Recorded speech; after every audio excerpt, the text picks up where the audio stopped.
വായിച്ചിട്ടുള്ള അനുഗ്രഹീത ദൈവവചന ഭാഗത്തിനായി ദൈവത്തിന് മഹത്വം. വിശുദ്ധ ബൈബിൾ ലോകത്തിലെ ഇതര ആത്മീക ഗ്രന്ഥങ്ങളിൽ നിന്ന് വിഭിന്നമായിരിക്കുവാൻ അനവധി കാരണങ്ങളുണ്ട്. ആ കാരണങ്ങളൊക്കെ നമ്മൾ പലപ്പോഴും പല സന്ദേശങ്ങളിലൂടെ വിശദീകരിച്ചിട്ടുണ്ട്. പക്ഷേ ഇവിടെ പ്രസക്തമായ ഒരു ഘടകം അതോട് ബന്ധപ്പെട്ട് ഞാൻ പറയാം. അത് ബൈബിൾ ഒരു പ്രോഫറ്റിക്കൽ ബുക്കാണ്. ബൈബിൾ പ്രവചനാത്മക സംഭവങ്ങളെ വിശദീകരിക്കുന്ന പുസ്തകമാണ്. ബൈബിൾ ചരിത്രപരമായ സംഗതികളെ അംഗീകരിക്കുന്ന പുസ്തകമാണ്.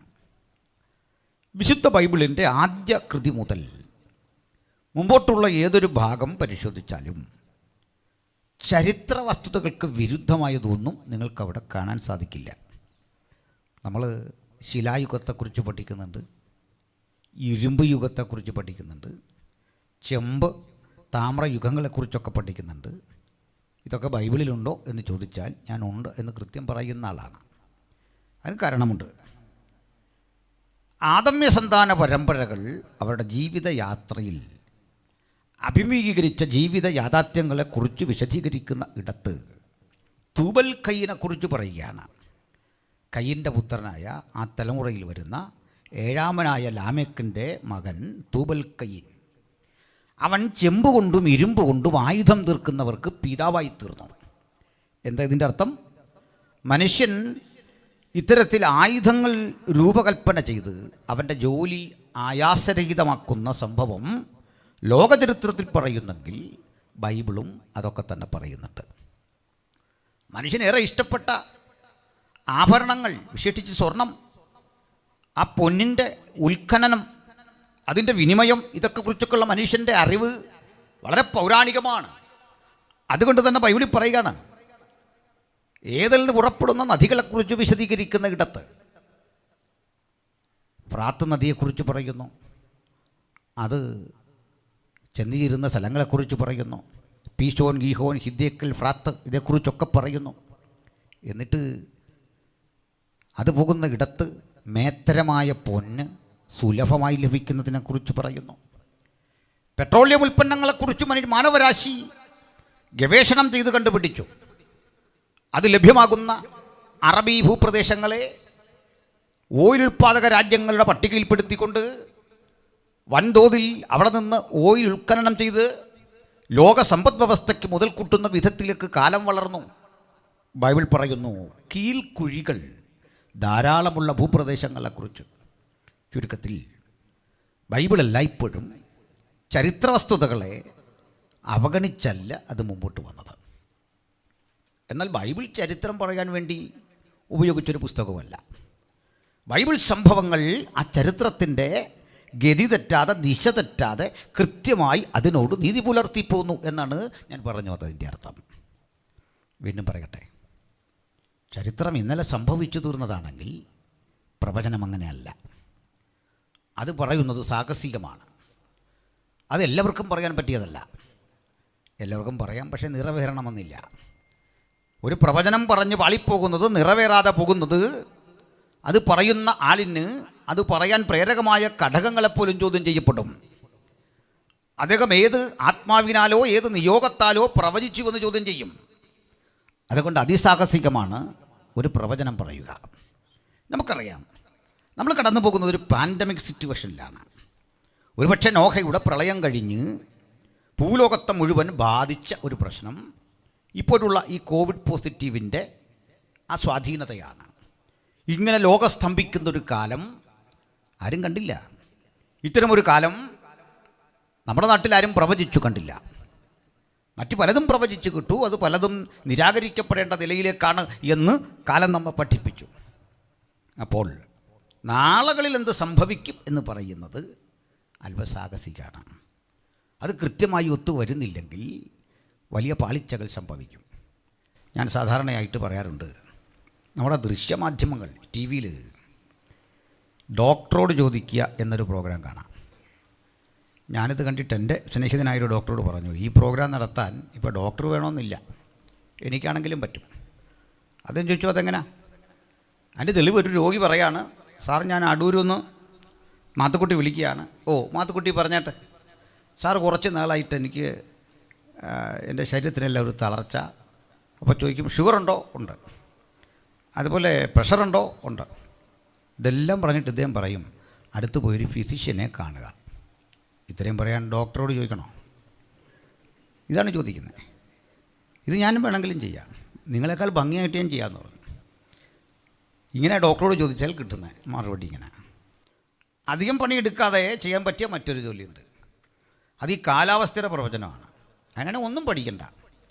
മഴ പെയ്യാനും പെയ്യാതിരിക്കാനും സാധ്യതയുണ്ട്. ലക്ഷദ്വീപിൽ ഒറ്റപ്പെട്ട മഴ പെയ്യും. ലക്ഷദ്വീപിൽ പെയ്യുന്നോന്ന് ഇവിടുന്ന് ഏതാണ്ട് പോന്ന് നോക്കുന്നുണ്ടോ? അങ്ങനെയാണ് സ്ഥിതി. ഇതൊന്നും വലിയ പണിയുള്ള പ്രവചനമല്ല. പക്ഷേ അരം വന്ന തീർപ്പ് കൽപ്പിക്കപ്പെടുന്ന പ്രവചനങ്ങളുടെ സമാഹാരമാണ് വിശുദ്ധ ബൈബിൾ.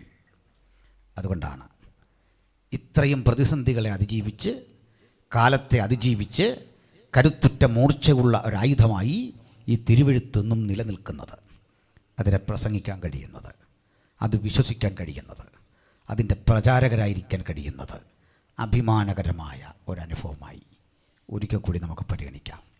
ഇവിടെയുള്ള കർത്തൃദാസന്മാരെ, ഈ തിരുവെഴുത്തിൻ്റെ ആത്മീക മർമ്മങ്ങളുടെ കലവറ വിശദീകരിക്കുന്ന ഉദാത്തമായൊരു തൊഴിൽ നമ്മളിൽ ഭരമേൽപ്പിച്ച മഹാദൈവം, അവിടുത്തെ പ്രവൃത്തി അതത്ര വലിയതാണ്. ആ മനോഹര വചനത്തിൻ്റെ ആഴങ്ങളിലൂടെയാണ് നമ്മൾ സഞ്ചരിക്കുന്നത്. അതുകൊണ്ട് ബൈബിൾ ഒരു പ്രവചന ഗ്രന്ഥം. ഈ ബൈബിൾ പലതരം വിഷയങ്ങളെക്കുറിച്ച് പ്രവചിച്ചു. അതല്ല എൻ്റെ വിഷയം. ഇതിൽ ഒരു വിഷയമാണ് നമ്മൾ ചർച്ച ചെയ്യുക. അത് നമ്മുടെ കർത്താവായ യേശുക്രിസ്തുവിൻ്റെ പുനരാഗമനം.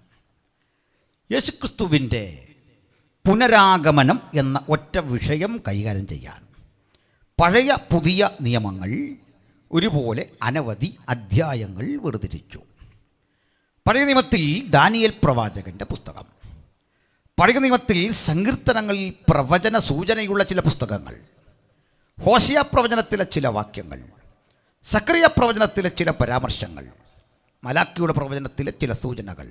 ദാനിയേൽ പ്രവചനം ഏതാണ്ട് പൂർണ്ണമായി തന്നെ നമ്മുടെ കർത്താവായ യേശുക്രിസ്തു സ്ഥാപിക്കുന്ന ദൈവരാജ്യം എന്ന ആത്യന്തിക സത്യത്തെക്കുറിച്ചുള്ള പ്രവചനങ്ങളാണ്. അടുത്തത് പുതുനിയമത്തിലേക്ക് വരിക. മത്തായിയുടെ സുവിശേഷം 24 അധ്യായം, മാർക്കോസിൻ്റെ സുവിശേഷം 13-14 അധ്യായങ്ങൾ, ലൂക്കോസിൻ്റെ സുവിശേഷം 21 അധ്യായം, വിശുദ്ധ പൗലോസിൻ്റെ ലേഖനങ്ങളിൽ എബ്രായർക്കെഴുതിയ ലേഖനം, അതിൻ്റെ ചില വാക്യങ്ങൾ, അതുപോലെ 1-2 തെസ്സലോനിക്യ ലേഖനങ്ങൾ, 1 പത്രോസിൻ്റെ പുസ്തകം ലേഖനം, യൂദാ ലേഖനത്തിലെ ചില വാക്യങ്ങൾ, യോഹന്നാൻ്റെ ലേഖനങ്ങളിലെ ചില പരാമർശങ്ങൾ. വെളിപ്പാട് പുസ്തകം പൂർണ്ണമായും യേശുവിൻ്റെ പുനരാഗമനത്തെ പ്രതിപാദിക്കുന്ന വേദഭാഗങ്ങളാണ്. ഞാൻ ശ്രദ്ധിക്കുന്നവർക്ക് വേണ്ടി ഒരിക്കൽ കൂടി ആ പുസ്തകങ്ങളെക്കുറിച്ചുള്ള വിശദീകരണം പറയാം. പഴയ നിയമത്തിലെ ദാനിയേൽ പ്രവചനം, സക്കറിയ പ്രവചനം, ഹോശിയ പ്രവചനത്തിലെ ചില വാക്യങ്ങൾ, സങ്കീർത്തനങ്ങളിൽ പ്രവചന സ്വഭാവമുള്ള മശിഹൈക സങ്കീർത്തനങ്ങളിലെ പരാമർശങ്ങൾ, മലാക്കി പ്രവചനത്തിലെ ചില സൂചനകൾ. പുതിയ നിയമത്തിലേക്ക് വരുമ്പോൾ വിശുദ്ധ മത്തായിയുടെ സുവിശേഷം 24 അധ്യായം, മാർക്കോസിൻ്റെ സുവിശേഷം 13-14 അധ്യായങ്ങൾ, അതുപോലെ ലൂക്കോസിൻ്റെ സുവിശേഷം 21 അധ്യായം, ഇനിയും യോഹന്നാൻ്റെ ലേഖനങ്ങളിൽ പരാമർശിക്കുന്ന ചില ഭാഗങ്ങൾ, 1-2 തെസ്സലോനിക്യ ലേഖനം പൂർണ്ണമായും, പത്രോസിൻ്റെ 1 ലേഖനവും 2 ലേഖനവും, വെളിപ്പാട് പുസ്തകം പൂർണ്ണമായും യേശുവിൻ്റെ മടങ്ങിവരവ്, അവിടുന്ന് സ്ഥാപിക്കുന്ന ദൈവരാജ്യം, അതോടനുബന്ധിച്ച് ഭൂമിയിൽ സംഭവിക്കുന്ന വിവിധ പ്രശ്നങ്ങളെക്കുറിച്ചുള്ള വിശകലനങ്ങൾ, ഇതൊക്കെ സവിസ്തരം രേഖപ്പെടുത്തി വച്ചിരിക്കുകയാണ്. ചിലപ്പോഴെങ്കിലും ഞങ്ങളുടെ പ്രസംഗങ്ങൾ കേൾക്കുന്ന ബഹുജനങ്ങൾ, പൊതുസമൂഹം ചോദിക്കാറുണ്ട്, അല്ലെങ്കിൽ ചിന്തിക്കാറുണ്ട്, പാസ്റ്റർ അല്ലെങ്കിൽ ബ്രദർ, കാലം എത്ര വേഗത്തിൽ മുമ്പോട്ട് പോയിരിക്കുന്നു. ഇതൊരു ഡിജിറ്റൽ യുഗമാണ്. വിവരസാങ്കേതിക വിദ്യ അതിൻ്റെ വികാസ പരിണാമങ്ങളുടെ ഉച്ചകോടിയിൽ നിൽക്കുന്ന കാലം. മനുഷ്യരെത്ര പെട്ടെന്നാണ് കാര്യാദികൾ ചെയ്ത് നിർവഹിക്കുന്നത്. ഇങ്ങനൊരു കാലമൊന്നും നമ്മൾ സ്വപ്നം കണ്ടില്ല. ഇത്രയും പരിഷ്കരിക്കപ്പെട്ട ഈ കാലത്ത് യേശു എന്നൊരാൾ ഇനിയും ഭൂമിയിൽ വരും എന്ന് പഠിപ്പിക്കുന്നതും അവിടുന്ന് ഒരു രാജ്യം സ്ഥാപിക്കും എന്നൊക്കെ പറയുന്നതും ഒരു പരമാബദ്ധമല്ലേ? 2000 ആണ്ടുകൾക്കപ്പുറത്ത് പലസ്തീനിയയിലെ ഒരു കുഗ്രാമത്തിൽ ജനിച്ച് അവിടെ നിന്ന് നസ്രവൈത്ത് എന്ന ഗ്രാമത്തിൽ വളർന്ന് ഈ ഗലീലിയ ഭൂപ്രദേശങ്ങൾ പാലസ്തീനിയ വിട്ടുപോകാതെ അരാമിക് എന്നൊരു ഭാഷ മാത്രം സംസാരിച്ച് തദ്ദേശവാസികളായ 12 പേരെ തിരഞ്ഞെടുത്ത് അവരുടെ ഇടയിൽ ചർച്ച ചെയ്യപ്പെട്ട ലളിതമായൊരു സന്ദേശം നിങ്ങൾക്കിനിയും ഇത് നിർത്തിക്കൂടെ? നിങ്ങൾ എന്തിനാ ഇത് പറയുന്നത്? ഞാൻ പറയും സ്നേഹിത, അത് തന്നെയാണ് അതിൻ്റെ ശക്തി. എന്താ കാരണം? യേശു അരമായിക്കൊഴികെ ഒരു ഭാഷയിൽ സംസാരിച്ചില്ല. അരമായിക്കൊരു ഡയലക്ട് അഥവാ പ്രാദേശിക ഭേദ്യമാണ്. ഒരു പ്രദേശത്തെ ആളുകൾ പറയുന്ന ഭാഷയാണ്. മലബാറിലെ മലയാളം എന്നൊക്കെ പറയുന്നത് പോലെ ഒരു ചെറിയ ഭാഷ, അധിക പേര് സംസാരിക്കാനില്ല. യേശുവിൻ്റെ ശിഷ്യന്മാർ ഭൂരിപക്ഷ ആളുകളും നിരക്ഷരന്മാരായ മത്സ്യബന്ധന തൊഴിലാളികളും ചുങ്കം പിരിവുകാരും സാമ്പത്തിക സ്ഥിതി തീരെ മോശമായിട്ടുള്ള ഗലീലിയൻ ഭൂപ്രദേശത്തെ അതിസാധാരണക്കാരായ ആളുകൾ. അന്ന് കഴിവുള്ളവരൊക്കെ വന്നാണ്. നിക്കോദിമോസ് എന്ന് പറഞ്ഞൊരു ലോയർ വന്നാണ് നമ്മുടെ കൂടെ ചേരാൻ. യേശു ഗെറ്റ് ഔട്ട് അടിക്കുന്ന സ്വരത്തിൽ പറഞ്ഞു വിട്ടു. ഒറ്റ കുറ്റമേ പറഞ്ഞുള്ളൂ, നീ വീണ്ടും ജനിച്ചില്ല. അതായിരുന്നു കുറ്റം. അപ്പോൾ നിങ്ങൾ ആരായിരുന്നാലും ഞങ്ങളോടൊപ്പം ചേരാൻ ഒറ്റ വഴിയുള്ളൂ, വീണ്ടും ജനിക്കുക. ഹല്ലേലൂയ. നിങ്ങളെത്ര ഉന്നതനായിരുന്നാലും വീണ്ടും ജനിക്കണം. അതാണ് ഞങ്ങളുടെ സന്ദേശം. നിങ്ങൾ ഏറ്റവും വലിയ കോടീശ്വരനാകാം, വീണ്ടും ജനിക്കണം. ഈ സന്ദേശം കേൾക്കുന്നവരിൽ ഏറ്റവും അതിസാധാരണക്കാരൻ നിങ്ങളാകാം.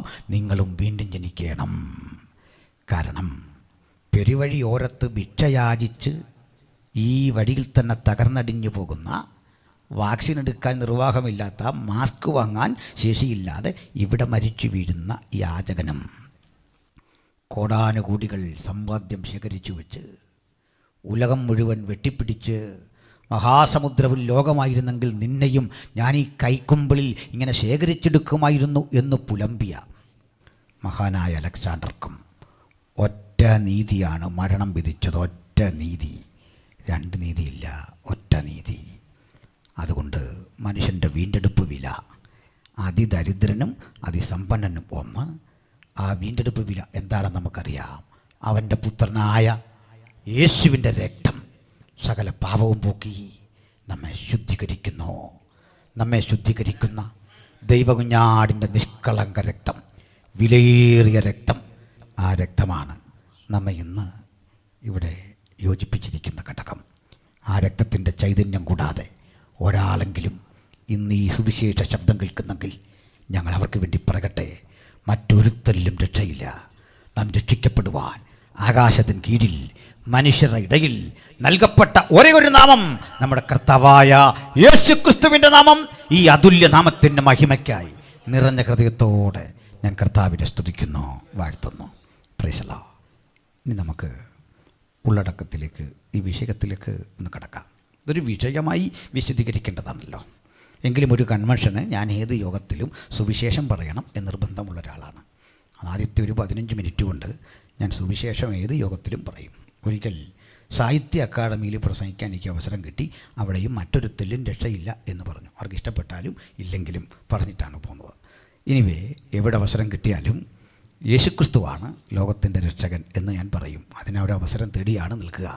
ഏത് കഥ പറഞ്ഞാലും ഏത് വിഷയം പറഞ്ഞാലും രക്ഷ യേശുക്രിസ്തുവിൽ കൂടി മാത്രം എന്ന് പ്രസംഗിക്കാൻ പലപ്പോഴും ഞാൻ അവസരങ്ങൾ കണ്ടെത്താറുണ്ട്.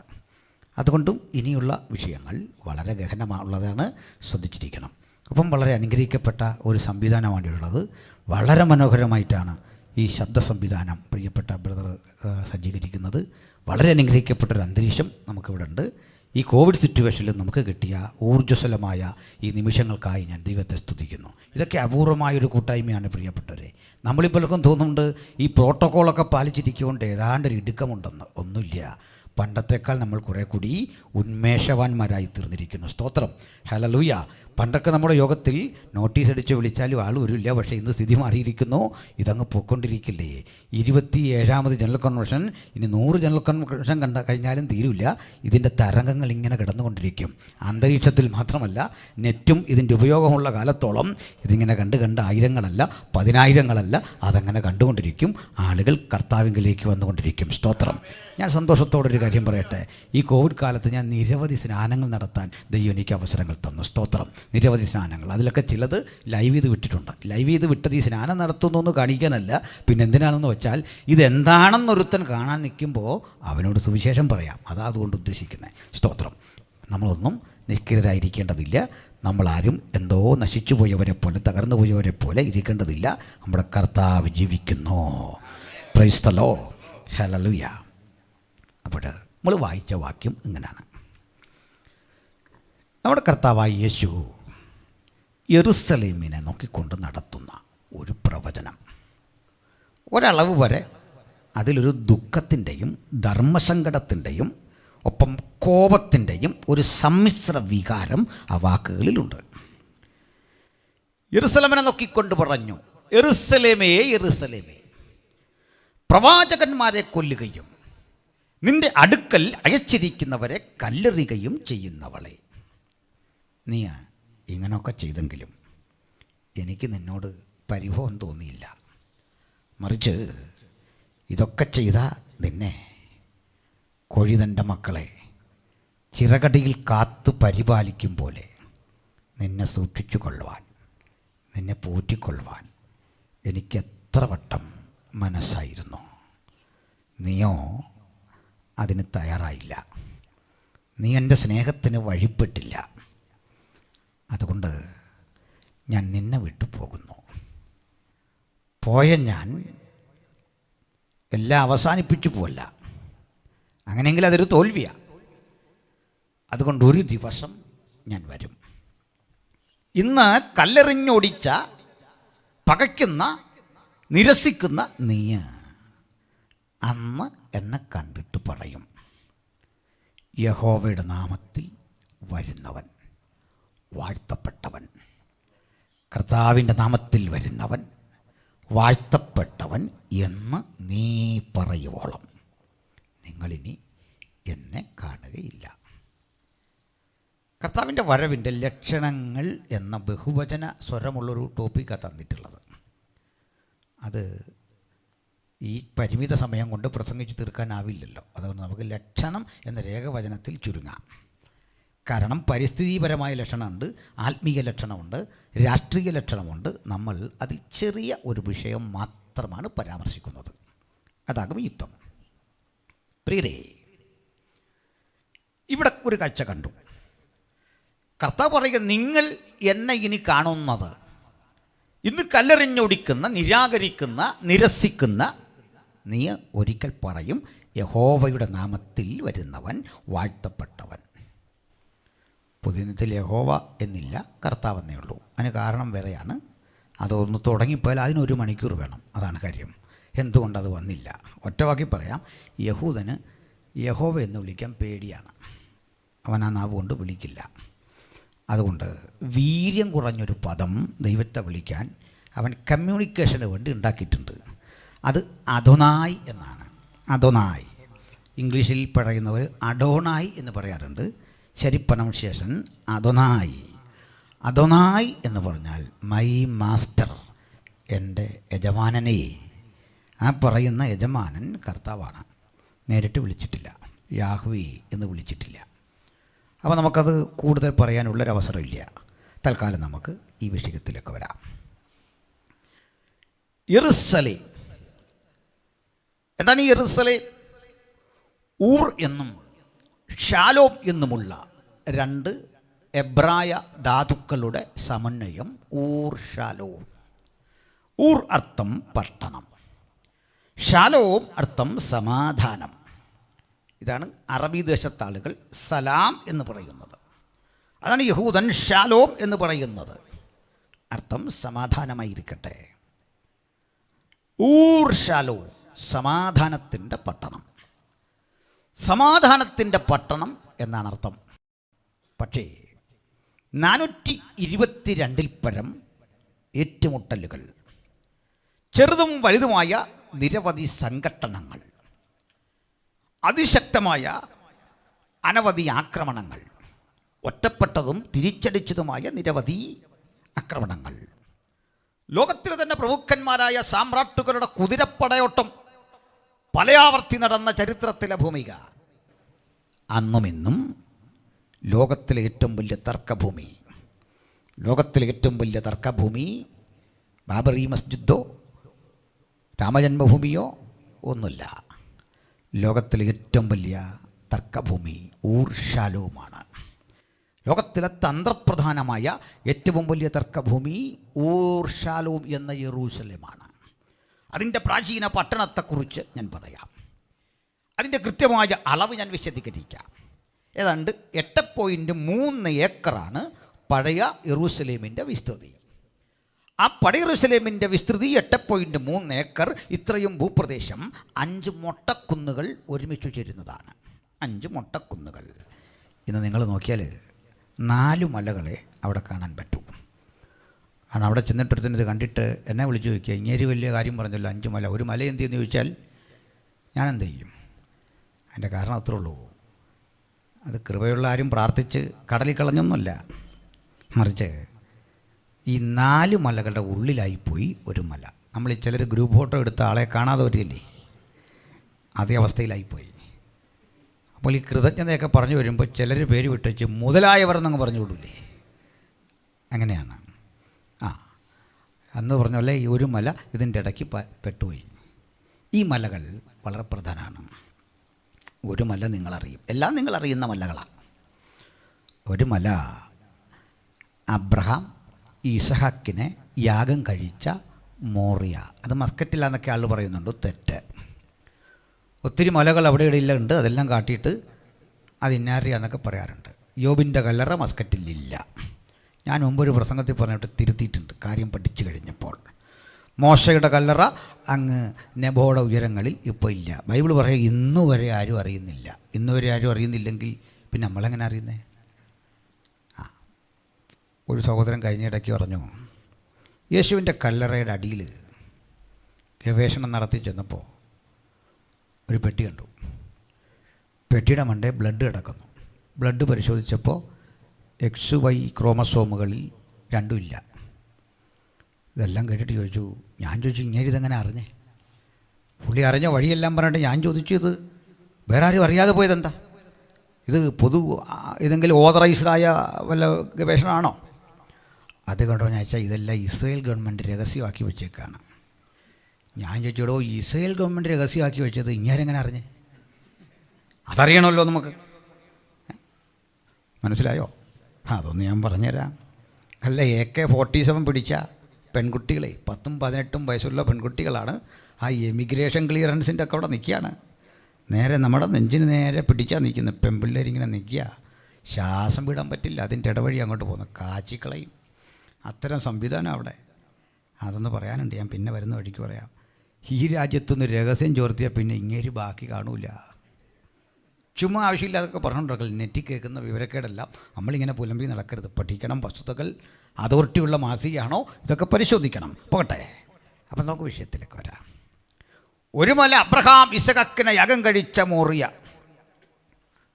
മറ്റൊരു മല യെബൂസ്യനായ ഓർന്നാൻ്റെ കളം. ഇനിയൊരു മല നിങ്ങൾക്ക് വളരെ പരിചിതമാണ്, ഉത്തരഗിരിയായ സിയോൺ. ഉയരം കൊണ്ടും മനോഹരവും സർവ്വഭൂമിയുടെയും ആനന്ദം. 4 മല മനസ്സിലായല്ലോ. 3 മല, ഒരെണ്ണം എൻ്റെ ഇടയ്ക്ക് വിട്ടുപോയാൽ ഞാൻ വിട്ടു. അല്ലെങ്കിൽ തന്നെ ഈ കോളേജിലൊക്കെ ഒരുത്തിനെ അറിയണമെങ്കിൽ ഒന്നി നന്നായിട്ട് പഠിക്കണം, അല്ലെങ്കിൽ മഹാ ഉഴപ്പനായിരിക്കണം. ഇനി ഇടയ്ക്കുള്ളവരൊന്നും വേണ്ട, അതാണ് കാര്യം. അതാണ്. ഇനിയുള്ളൊരു മല ലോകത്തിൽ തന്നെ ഏറ്റവും പ്രസിദ്ധമായൊരു മല, പക്ഷെ ചെറിയ മല. ആ മലയുടെ പേര് നിങ്ങളറിയും, കാൽവറി എന്ന ഗോൽഗൊത. കാൽവറി എന്ന ഗോൽഗൊതയ്ക്ക് നാം ഇപ്പോൾ നിൽക്കുന്ന ഈ ആഡിറ്റോറിയത്തിനേക്കാൾ ഒരല്പം കൂടെ ഉയരം കണ്ടേക്കും. അത്രയേ ഉള്ളൂ. ഒരു കൊച്ചുമല, ഒരു ചെറിയ മല. അതുകൊണ്ട് ഞാൻ ഈ പ്രാർത്ഥിക്കുന്ന ആളുകളോട് പറയാറുണ്ട്, ഈ കാൽവറി എന്നൊക്കെ പറഞ്ഞ് പ്രാർത്ഥിക്കുമ്പോൾ ചിലർ കാൽവറി ഇങ്ങനെയൊക്കെ വെക്കാറുണ്ട്. അതിൻ്റെ ആവശ്യമില്ല, കാരണം അതിനുള്ള വകുപ്പില്ല. ചെറിയൊരു മലക്കാണ് നമ്മൾ ഈ ഗോൾ, അത്രയും വൈബ്രേഷൻ്റെ ഒരു ആവശ്യമില്ല. അത്യാവശ്യം കിട്ടും, എന്നാലൊരു മയം വേണ്ടേ. നമുക്കൊരു വൈബ്രേഷൻ ഇല്ലെങ്കിൽ ആത്മീയമായിട്ടൊരു സന്തോഷമില്ല എന്നൊരു ചിന്തയാണ്. നമ്മൾ ആളുകളോട് സംസാരിക്കുമ്പോൾ തന്നെ ഈ വൈബ്രേഷൻ ഇട്ട് സംസാരിച്ചാൽ ആൾക്ക് വലിയൊരു സന്തോഷമാണ്. കർത്താവെന്ന് പറയില്ല. നമ്മുടെ ആളുകൾ ഈ ഭാഷയോട് ചെയ്ത ഹീനകൃത്യം വളരെയാണ്. കരം, അധികരം, മൃദു, കോശം, അനുനാസികം എന്നിങ്ങനെയൊക്കെ അക്ഷരങ്ങൾക്ക് പിരിവുണ്ട്. പിരിവുണ്ടെന്ന് പറഞ്ഞപ്പോഴേ ചിലർ വിചാരം ഞാൻ പോവാന്നുള്ള നില ഇരിക്കുക. ഞാൻ പൈസയുടെ പിരിവല്ല പറഞ്ഞത്, കൺവെൻഷന് പിരിവുണ്ടെന്ന് പറഞ്ഞ പോലാണ് ആളുടെ ഇരിപ്പല്ലല്ല. അക്ഷരങ്ങൾ, കരം, അധികരം. അധികരം എന്ന് പറഞ്ഞാൽ ക എന്ന് പറഞ്ഞാൽ കരമാണ്. അധികരം, ഇക്ക അധികരമാണ്, പാടുന്നവർക്കറിയാമല്ലോ. കരം, അധികരം, മൃദു, അനുനാസി കൊണ്ട് മൂക്കൊണ്ട് പറയേണ്ട ങ, ഞാ, ണ, ന, മ. അതിനാ മൈക്ക് പിടിക്കാനൊരു സംവിധാനമുണ്ട്. എന്നോട് ചോദിച്ചു, ഈ മൈക്ക് വേണമെന്ന് അച്ഛൻ ചോദിച്ചു. എനിക്കിത് പിടിച്ചുകൊണ്ടിരിക്കാനുള്ള ത്രാണിയുണ്ടോ? അതിനാ ഈ സംവിധാനം ഇവിടെ വച്ചിരിക്കുന്നത്. അതുകൊണ്ട് ഈ സൗണ്ടൊക്കെ കറക്റ്റ് കിട്ടണമെങ്കിൽ ഇത് വെക്കേണ്ട സ്ഥലവും സംവിധാനമൊക്കെ ഉണ്ട്. അതാ. അപ്പോൾ നമ്മുടെ ആളുകൾ ഈ കരം പറയേണ്ടതിന് ഒരു അധികരമാണ് പറയുന്നത്. എന്ന് പറഞ്ഞാൽ കർത്താവ് എന്നാണ് ഉച്ചരിക്കേണ്ടതെങ്കിൽ കർത്താവ് എന്ന് പറഞ്ഞൊരു സന്തോഷമില്ല. കർത്താവ് കേൾക്കുന്നവർക്കൊരു സന്തോഷമാണെങ്കിലും ഭാഷയിൽ അത് തെറ്റാണ്. പോട്ടെ. അപ്പോൾ നമുക്ക് ഈ 4 മലകൾ മനസ്സിലാക്കാനാണ് ഞാൻ ഇത്രയും ഒരു വഴിക്ക് വന്നത്. 1 യബൂസ്യനായ ഓർന്നാൻ്റെ കളം, 2 അബ്രഹാം ഇസ്ഹാക്കിനെ യാഗം കഴിച്ച മോറിയ, ഇനി അടുത്തത് സയോൺ അല്ലെങ്കിൽ സിയോൻ എന്ന മല, അതിൻ്റെ ബാക്കിലായിട്ട് കാൽവറി. ദൈവാസന്മാരേറെ ഉണ്ടല്ലോ. നിങ്ങൾക്ക് ആവേശം വരുന്ന ഒരു 2-3 ആഴ്ച പ്രസംഗിക്കാൻ പറ്റിയ ഒരു ചിന്ത ഞാൻ പറഞ്ഞു വരാം. എവിടെയാണെന്നറിയണ്ടേ? മോറിയ, അത് ഏകദേശം കിഴക്ക് ഭാഗത്താണ്. എവിടെയാണെന്നറിയണ്ടേ? കാൽവറി അതിൻ്റെ നേരെ പുറകിലാണ്. ഒരിക്കൽ അബ്രഹാം ഇസഹാക്കിനെ വിറകിലേക്ക് കിടത്തിയിട്ട് കയ്യിലിരുന്ന വാളുകൊണ്ട് അവനെ വെട്ടിമുറിക്കാൻ ഇങ്ങനെ ഉയരത്തിലേക്ക് കരമുയർത്തി, ഈ കരം വായുവിൽ ഒന്ന് മിന്നിമറഞ്ഞ് താഴേക്ക് വരുമ്പോൾ ഒരു ശബ്ദം, അബ്രഹാമേ. അബ്രഹാം തിരിഞ്ഞൊന്ന് നോക്കി. ആ നോട്ടം നേരെ പതിക്കുന്ന കാൽവറിയിലാണ്. ആ നോട്ടത്തിൽ മറ്റൊരു കാഴ്ച കണ്ടു. തൻ്റെ ഓമനക്കുമാരനെ കാൽവറിയുടെ കൊലമരത്തിൽ മാനവരാശിയുടെ പാപത്തിന് ഏൽപ്പിച്ചു കൊടുക്കുന്ന ദൈവപിതാവിൻ്റെ അതിമഹത്തായ ആ മനുഷ്യരാശിയോടുള്ള സ്നേഹത്തിൻ്റെ പ്രദർശനം. ആ പ്രദർശനത്തിൻ്റെ മുമ്പിൽ കർത്താവ് സ്വയം പ്രാണനെ യാഗമാക്കുന്നു. അബ്രഹാം ആകെ കണ്ണുകൾ കൊണ്ട് അത് കണ്ടെന്നാണ് ഞാൻ ധരിക്കുന്നത്. ആ കണ്ണുകൊണ്ടാ ഒരു സിയോൻ മല കണ്ടു. ആ സിയോൻ മല കണ്ട് തൃപ്തിപ്പെടാതെ വന്നപ്പോൾ ഉള്ളം തട്ടുന്ന മറ്റൊരു കാഴ്ച കണ്ടു. ദൈവം ശില്പിയായി നിർമ്മിച്ചതും അടിസ്ഥാനമുള്ളതുമായ മറ്റൊരു മഹാനഗരം. ആ നഗരത്തിലേക്കുള്ള അബ്രഹാമിൻ്റെ യാത്ര, അവൻ്റെ കൊച്ചുമക്കളുടെ യാത്ര ഇന്നും തുടർന്നുകൊണ്ടേയിരിക്കുകയാണ്. ആ മഹാപ്രയാണത്തിൻ്റെ ഭാഗമായിട്ടാണ് 27ാമത് ജനറൽ കൺവെൻഷൻ ഇന്ന് രാത്രി ഇവിടെ നടക്കുന്നത്. Hallelujah, praise the Lord. അപ്പം നമുക്ക് അല്പം കൂടെ മുമ്പോട്ട് പോകാം. ഇത് വലിയ പ്രശ്നങ്ങളുടെ സ്ഥലമാണ്, ഏറ്റുമുട്ടലുകളുടെ സ്ഥലമാണ്. ഇന്ന് ഈ സ്ഥലം 3 മതങ്ങൾ പങ്കിട്ടെടുത്തിരിക്കുന്ന സ്ഥലമാണ്. അവിടെ ഭരിക്കുന്ന രാഷ്ട്രം ഇസ്രയേലാണെന്നറിയാമല്ലോ. ആ സ്ഥലത്ത് പണ്ട് അബ്രഹാം ഇസഹാക്കിനൊക്കെ യാഗം കഴിച്ച സ്ഥലത്താണ് പിൽക്കാലത്ത് യെരുസലേം ദേവാലയം ഇരുന്നത്. ആ ദേവാലയം ഇരുന്ന ഭൂപ്രദേശത്തിൻ്റെ പരിസരം, അവിടെ നിന്ന് 2 അറബി ദേവാലയങ്ങളുണ്ട്. അൽ അക്സ ടെമ്പിളും ഒരു മോസ്കുണ്ട്. 2 മോസ്കാണ്. അൽ അക്സ എന്നൊരു മോസ്ക്, മറ്റൊന്നിൻ്റെ പേര് ഒമറിൻ്റെ പള്ളി അഥവാ ഡോം ഓഫ് ദ റോക്ക്. അത് 2 ഉണ്ട്. ഇനി അതിൻ്റെ അടുത്ത് തന്നെ കാത്തലിക്സിൻ്റെ ഒരു ചർച്ചുണ്ട്. അതുകൂടാതെ ഈ ഭൂപ്രദേശത്തിൻ്റെ ഭരണത്തിൻ്റെ അധികാരം യഹൂദ മതത്തിനാണ്, അല്ലെങ്കിൽ യഹൂദ രാഷ്ട്രത്തിനാണ്. 3 രാഷ്ട്രങ്ങൾ അല്ലെങ്കിൽ 3 മതങ്ങൾ ഒരേപോലെ അവകാശവാദം ഉന്നയിക്കുന്ന ഭൂപ്രദേശം. ഇതാ ലോകത്തിലെ ഏറ്റവും വലിയ തർക്കഭൂമി എന്ന് ഞാൻ പറഞ്ഞത്. ഇതിൻ്റെ ഒരു ചുറ്റുമതിലുണ്ട്. ഈ ചുറ്റുമതിൽ പലയാവർത്തി പൊളിഞ്ഞുപോയി. ചിലപ്പോഴൊക്കെ അത് വീണ്ടും പുതുക്കി പണിതിട്ടുണ്ട്. ചില സാമ്രാട്ടുകൾ ഇടിച്ചു നിരത്തും, മറ്റൊരു രാജാവ് വന്നത് കെട്ടിക്കൊടുക്കും. അങ്ങനെയൊക്കെ അവിടുത്തെ രാഷ്ട്രീയ സാഹചര്യം. അവിടെ ഒരു കാഴ്ച കണ്ടു. ഇവിടെ ഈ ചുറ്റുമതിലിൽ കിഴക്ക് ഭാഗത്ത് ഒരു വാതിലുണ്ട്. അത് അടഞ്ഞു കിടക്കുകയാണ്. യെരുശലേമിൻ്റെ കിഴക്കേ വാതിൽ അടഞ്ഞു കിടക്കുകയാണ്. ഇന്ന് അടഞ്ഞൊന്നുമല്ല, കാലങ്ങൾക്കപ്പുറത്ത് അടഞ്ഞതാണ്. ഞാനിന്ന് രാത്രി വചനം പ്രസംഗിക്കുന്ന ഈ സമയം വരെ അത് തുറക്കാൻ ചങ്കൂറ്റമുള്ള ഒരുത്തനെയും കണ്ടില്ല. ആരെങ്കിലും ഉണ്ടെങ്കിൽ ഇനി സമയമുണ്ട്, തുറക്കാം. മനുഷ്യൻ അതിശക്തമായ ആയുധങ്ങൾ കണ്ടുപിടിച്ചു, വലിയ കോട്ടകൾ ഇടിച്ചു നിരത്താൻ പാകത്തിനുള്ള യന്ത്രസാമഗ്രികൾ കണ്ടുപിടിച്ചു, ബുൾഡോസറുകൾ കണ്ടുപിടിച്ചു. പക്ഷെ കാലം ഇത്ര കഴിഞ്ഞിട്ടും യെരുശലേമിൻ്റെ കിഴക്കേ വാതിൽ തുറക്കാൻ ശക്തിയുള്ള ഒരുത്തനെയും കണ്ടില്ല. അതിങ്ങനെ അടഞ്ഞു കിടക്കുകയാണ്. ഇന്നും അടഞ്ഞു കിടക്കുന്ന ആ ഗേറ്റ് കാണാം. അടച്ച് സീൽ ചെയ്ത ആ ഗേറ്റിൻ്റെ പേര് ഗോൾഡൻ ഗേറ്റ് എന്നാണ്. സുവർണ വാതിൽ, യെരുശലേമിൻ്റെ കിഴക്കേ വാതിൽ. എനിക്ക് യെരുശലേമിൻ്റെ ആ ജോഗ്രഫിക്കൽ സ്ട്രക്ചർ ഒന്ന് മനസ്സിലായി എന്ന് കരുതുകയാണ്. 5 മലകൾ മുട്ടിയുരുമിക്കിടക്കുന്ന 8.3 ഏക്കർ ഭൂവിസ്തൃതിയുള്ള ഒരു സ്ഥലം. ആ മലയെല്ലാം ഒരു മല പോലെ വന്നിട്ട് ഒരു കുഴിയിൽ അസ്തമിക്കും. ആ കുഴിയിലൂടെ ഒരു നീർച്ചാല് ഒഴുകുന്നു, ഒരു തോട്. ആ തോടിൻ്റെ പേര് നിങ്ങളറിയും, കിദ്രോൻ. ഈ തോടിനക്കരെ മറ്റൊരു മല ഉയരുകയാണ്. അതൊരു വലിയ മല തന്നെയാണ്. ഇപ്പോൾ പറഞ്ഞ പോലെ മൊട്ടക്കുന്നല്ല, ഒരൽപ്പം വലിയൊരു മല. നമ്മുടെ നാട്ടിലൊക്കെ കാണുന്നത് പോലെ, കേരളത്തിലൊക്കെ കാണുന്ന തരത്തിലുള്ള ഉയരമുള്ളൊരു മല. നല്ല ആരോഗ്യവാനായ ഒരാൾ 20 മിനിറ്റ് 25 മിനിറ്റ് കൊണ്ട് ഇതിൻ്റെ മുകളിൽ ചെല്ലും. 1.5 മണിക്കൂർ വേണം, അരമണിക്കൂർ അത്ര എടുക്കും ഇതിൻ്റെ മുകളിൽ ചെല്ലാൻ. അപ്പോൾ ഈ മല നിങ്ങൾക്കേറെ പരിചിതമുള്ളതാണ്. അതിൻ്റെ പേര് ഒലിവ് മല എന്നാണ്. അപ്പോൾ യെരുശലേമിനെയും ഒലിവ് മലയും തമ്മിൽ വേർതിരിക്കുന്ന അതിരിൻ്റെ പേര് നിങ്ങൾ മനസ്സിലാക്കി, കിദ്രോൻ. ഈ കിദ്രോൻ കടന്ന് നമ്മൾ ആദ്യം ചെല്ലുന്ന സ്ഥലം ഒലിവ് മലയുടെ ഇങ്ങേ ചെരുവ്, അതിൻ്റെ പേര് ഗത്സമേന. ഗത്സമേന കടന്ന് അതിൻ്റെ മുകളിലെത്തിയ ശേഷം നമ്മൾ അങ്ങേ ചെരുവിലേക്കൊന്ന് ഇറങ്ങുക. അതും വളരെ പ്രധാനപ്പെട്ട സ്ഥലം, ലാസർ പാർത്ത ബെഥാന്യ. യെരുശലേമിൽ നിന്ന് ഒരു ശബത്ത് ദിവസത്തെ വഴി ദൂരം, ഏകദേശം 1 മൈൽ ദൂരം. അതാണ് ഒരു ശബത്ത് ദിവസത്തിൽ നടക്കാൻ അനുമതിയുള്ള ദൂരം, ഏകദേശം അത്രയും അകലമാണ് ഈ പറയപ്പെട്ട സ്ഥലം. ഇതൊക്കെ പറഞ്ഞ് എന്തിനാണെന്നറിയണ്ടേ? യേശു ഒരു ദിവസം ഇവിടെ വന്നു യെരുശലേമിലേക്ക്. അത് ദേവാലയമുണ്ട്. ദേവാലയം കൊണ്ട് സോളമൻ പണി കഴിപ്പിച്ചു. സോളമൻ പണി കഴിപ്പിച്ച ദേവാലയം നെബൂഖദ്നേസർ കൊള്ളയടിച്ചു. നെബൂഖദ്നേസർ കൊള്ളയടിച്ച് തകർത്തത് കാലമേറെ കഴിഞ്ഞപ്പോൾ കോറശിൻ്റെ കാലത്ത് അത് വീണ്ടും പുനർനിർമ്മിക്കപ്പെട്ടു. ആ ദേവാലയത്തിലേക്ക് നെബൂഖദ്നേസറിൻ്റെ കാലത്ത് നിന്നും 70 ആണ്ടുകൾ കഴിഞ്ഞപ്പോൾ ദൈവമക്കൾ തിരിച്ചു പലായനം ചെയ്തു. നെഹെമ്യാവിൻ്റെ കാലത്ത് മതിൽപ്പണി നടന്നു. എസ്രായുടെ കാലത്ത് നിയമങ്ങൾ ക്രോഡീകരിച്ചു. വീണ്ടും ആരാധന ശക്തിപ്പെട്ടു. ദേവാലയം അവിടെ ഉണ്ട്. യേശുവിൻ്റെ കാലത്തും ദേവാലയമുണ്ട്. ഇപ്പം ഞാനൊരു ചോദ്യം ചോദിക്കുക.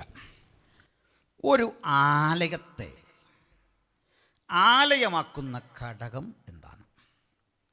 നമ്മളൊരു പ്രസ്ഥാനമാണിത്. നമ്മെ ദൈവസഭയാക്കുന്ന ഘടകം എന്താ? ഒരാലയത്തെ ദൈവകൃപയുള്ളതാക്കി മാറ്റുന്ന ഘടകം എന്താ? അതിൽ കമ്മിറ്റിക്കാരാരാണ്? അതാണോ? എത്ര കോടി വരുമാനം കിട്ടും? അതാണോ? എത്ര ജനാവലി തടിച്ചുകൂടും? അതാണോ? ഞാൻ പറയും അല്ല. ഒരാലയത്തിൻ്റെ മഹത്വം അതിൽ വ്യാപരിക്കുന്ന ദൈവ സാന്നിധ്യമാണ്. ഹല്ലേലൂയ. ദൈവ സാന്നിധ്യം വ്യാപരിക്കുന്നില്ലെങ്കിൽ ആലയം ആലയമല്ല. മരത്തണലിരുന്ന് പ്രാർത്ഥിക്കുമ്പോൾ അവിടെ ദൈവസാന്നിധ്യം വ്യാപരിക്കുകയും യെരുശലേം ദേവാലയത്തിലിരിക്കുമ്പോൾ വ്യാപരിക്കയില്ലയും ചെയ്താൽ അതിൻ്റെ അർത്ഥം എന്താണെന്നറിയണ്ടേ? ദൈവപ്രസാദം ഇതിൻ്റെ പുറത്താണ്. സ്തോത്രം. അങ്ങനെയെങ്കിൽ യെരുശലേം ദേവാലയത്തെക്കാൾ തമ്പുരാൻ വിലമതിക്കുന്ന ഒരു ദൈവ സാന്നിധ്യമുള്ളിടത്ത നമ്മൾ ഇന്ന് വന്നിട്ടുള്ളത്. ദൂരങ്ങളിൽ നിന്നും ദൈവത്തിൻ്റെ വചനം കേൾക്കുമ്പോൾ ഓർക്കണം, ഇവിടെ വ്യാപിക്കുന്ന ദൈവത്തിൻ്റെ കൃപ അവിടെയും അതേ അളവിൽ അതേ കൃപയിൽ ഒരുക്കപ്പെട്ട മനസ്സുകൾക്ക് മുമ്പിൽ ഇന്നും വ്യാപരിപ്പിക്കാൻ കഴിയുന്നവനെയാ നമ്മൾ ദൈവമേ എന്ന് വിളിക്കുന്നത്. ഹല്ലേലൂയ. ഞാനതുകൊണ്ട് പറയും, സ്വർഗത്തെയും സ്വർഗമാക്കുന്ന ഘടകം ദൈവസാന്നിധ്യ. സാധാരണ ഇതിൽ ഈ സ്വർഗത്തിൽ പോവുക എന്ന് കേൾക്കുമ്പോഴേ നമ്മുടെ വിചാരം ഈ പ്രതിഫലം കിട്ടുന്ന കാര്യമാണ്. ഞാൻ പറയാറുണ്ട്, ഞാനൊത്തിരി ഈ കിരീടം കിട്ടുക എന്നൊരു ലക്ഷ്യത്തോടല്ല സ്വർഗത്തിൽ പോകുന്നത്. ഇപ്പോൾ കിരീടം എനിക്ക് കുറഞ്ഞ പരാതിയൊന്നുമില്ല, എനിക്ക് ഈ മോഡറേഷൻ വഴിയിലും അങ്ങ് ചെന്നാൽ മതി, എനിക്കൊരു സന്തോഷമില്ല. ഇപ്പോൾ പൊന്മണിമാല കിട്ടുന്നില്ലെന്ന് ഓർത്ത് പോകാതിരിക്കാൻ നോക്കുമോ? കിട്ടട്ടെ. അല്ല, കിരീടം കിട്ടാനായിട്ട് എന്താന്നേ നമ്മൾ ഈ ചെയ്തേക്കുന്നത്? തിരിഞ്ഞിരും ചിന്തിക്കുമ്പോഴാണ് മനസ്സിലാകുന്നത്. കിരീടം കിട്ടുമോ തരുമോ, ദൈവം എന്തെങ്കിലുമൊക്കെ തരട്ടെ, കർത്താവ് കരുണയുള്ളവരല്ലേ, കിരീടമൊക്കെ ഇഷ്ടം പോലെ തരും, പ്രശ്നമില്ല. പക്ഷേ സ്വർഗത്തെ സ്വർഗമാക്കുന്ന ഘടകം എനിക്കെന്തെല്ലാം കിട്ടുമെന്നല്ല, സ്വർഗത്തിൻ്റെ മഹത്വം യേശു അവിടെ ഉണ്ടെന്നുള്ളതാണ്. യേശു ഉള്ളത് കൊണ്ടാണ് സ്വർഗത്തിന് വില വരുന്നത്. സ്വർഗത്തിൻ്റെ മഹത്വം യേശുവാ. കുഞ്ഞാടതിൻ്റെ വിളക്കാണ്. പകൽ പ്രകാശിക്കാൻ സൂര്യനോ രാത്രി ചന്ദ്രനോ അവിടെ ആവശ്യമില്ല, രാത്രി അവിടെ ഇല്ലല്ലോ എന്ന തിരുവെഴുത്ത് പറയുന്നത്.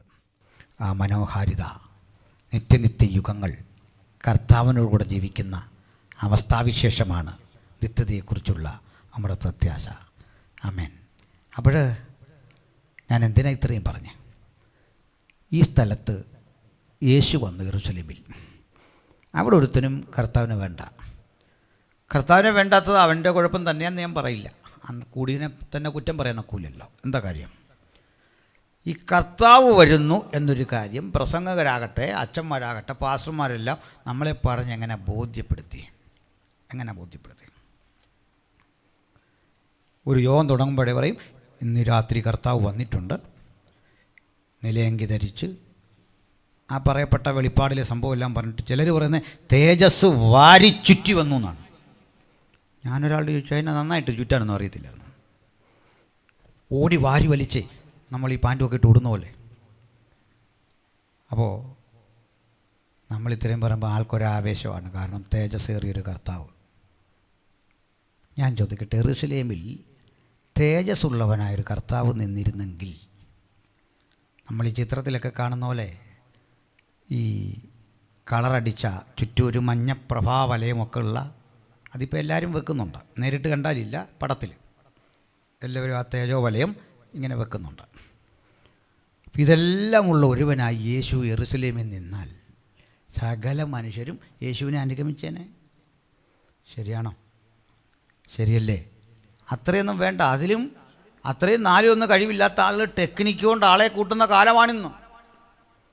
മനസ്സിലായില്ലേ? ഫോട്ടോഷോപ്പിലെ സംവിധാനം കൊണ്ട് ആളെ ആകർഷിക്കുന്നൊരു ലോകത്ത് നമ്മുടെ കർത്താവ് ഇങ്ങനെ തേജസ് പ്രദർശിപ്പിച്ച് ഈ ഗലീലിയ വഴി ഒന്ന് നടന്നാൽ മതിയായിരുന്നു. ഒരു ചെറിയ സൂര്യവെളിച്ചം തൻ്റെ ചുറ്റും, ഒരു തേജോ വലയം. നമുക്കാർക്കും ഇല്ലാത്തൊരു തേജോ വലയം. അങ്ങനെയൊന്നും ഉണ്ടായില്ല. നമ്മളെപ്പോലൊരു മനുഷ്യൻ. ഉപദേശി എന്തായി പറയുന്നത്? ഞാൻ കാര്യമായി പറഞ്ഞേ.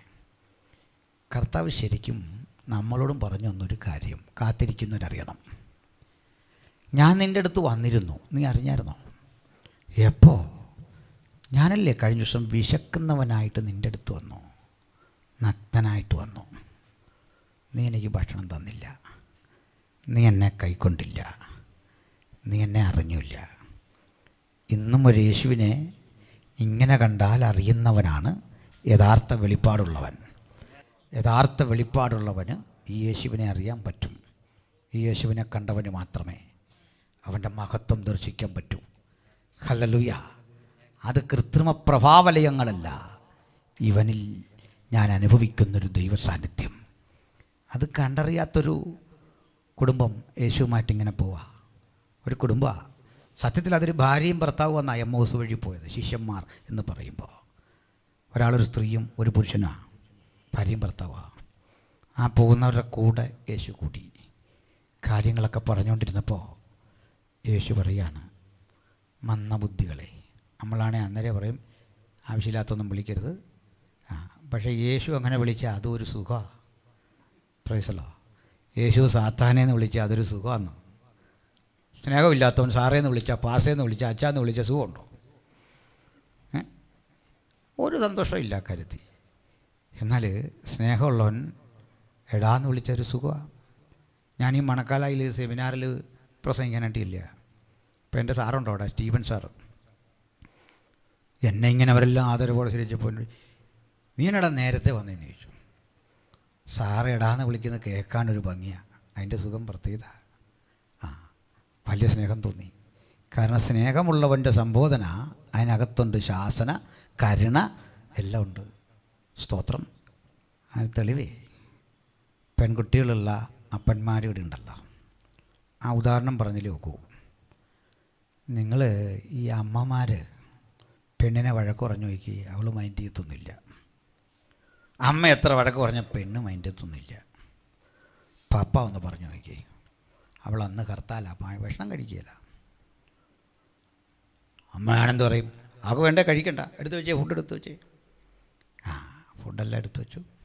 അവളെന്തി, അവൾക്ക് വേണ്ട. നമ്മളിങ്ങനൊന്ന് കറിയൊക്കെ ഒഴിച്ചങ്ങോട്ട് തുടങ്ങും, കുഞ്ഞകത്ത് കിടക്കുക. അപ്പയ്ക്ക് കഴിക്കാൻ പറ്റുമോ? അപ്പം പതുക്കെ ചെല്ലും, വന്നേ കുഞ്ഞിങ്ങി വന്നേ.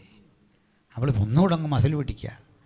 ഇങ്ങോട്ട് ചേർത്ത് പിടിക്കുമ്പോൾ അവളുടെ കണ്ണങ്ങ് നിറയും. അവൾ അരികിലിരുന്നില്ലെങ്കിൽ പപ്പയ്ക്ക് ഊണ് വരികയില്ല. ഇതുപോലെ ആ സ്വർഗത്തിലെ അപ്പനും ഒത്തിരി അവൻ നമ്മെ ശിക്ഷിക്കും, ഒത്തിരി വഴക്ക് പറയും. ഈ മനസ്സ് നിറിയാൽ അവനപ്പം തിരിച്ചറിയാൻ പറ്റും. ഈ സ്വാതന്ത്ര്യം ദൈവത്തിങ്കിൽ നിന്ന് ആസ്വദിക്കുന്ന കർത്താവിൻ്റെ മക്കളെ ഓർത്തുകൊണ്ട് ഞാൻ ദൈവത്തെ സ്തുതിക്കുന്നു. ചിലപ്പോഴൊക്കെ നമ്മൾ സമൂഹത്തെ കണ്ടിട്ട് പറയില്ലേ, ദൈവശിക്ഷ അവന്. ദൈവശിക്ഷ കിട്ടിയ എത്ര പേരുണ്ട്? നമുക്കും കിട്ടട്ടെ. കാരണം അവൻ ശിക്ഷിച്ച അതിനകത്തൊരു സുഖമുണ്ട് പ്രിയപ്പെട്ടവരെ.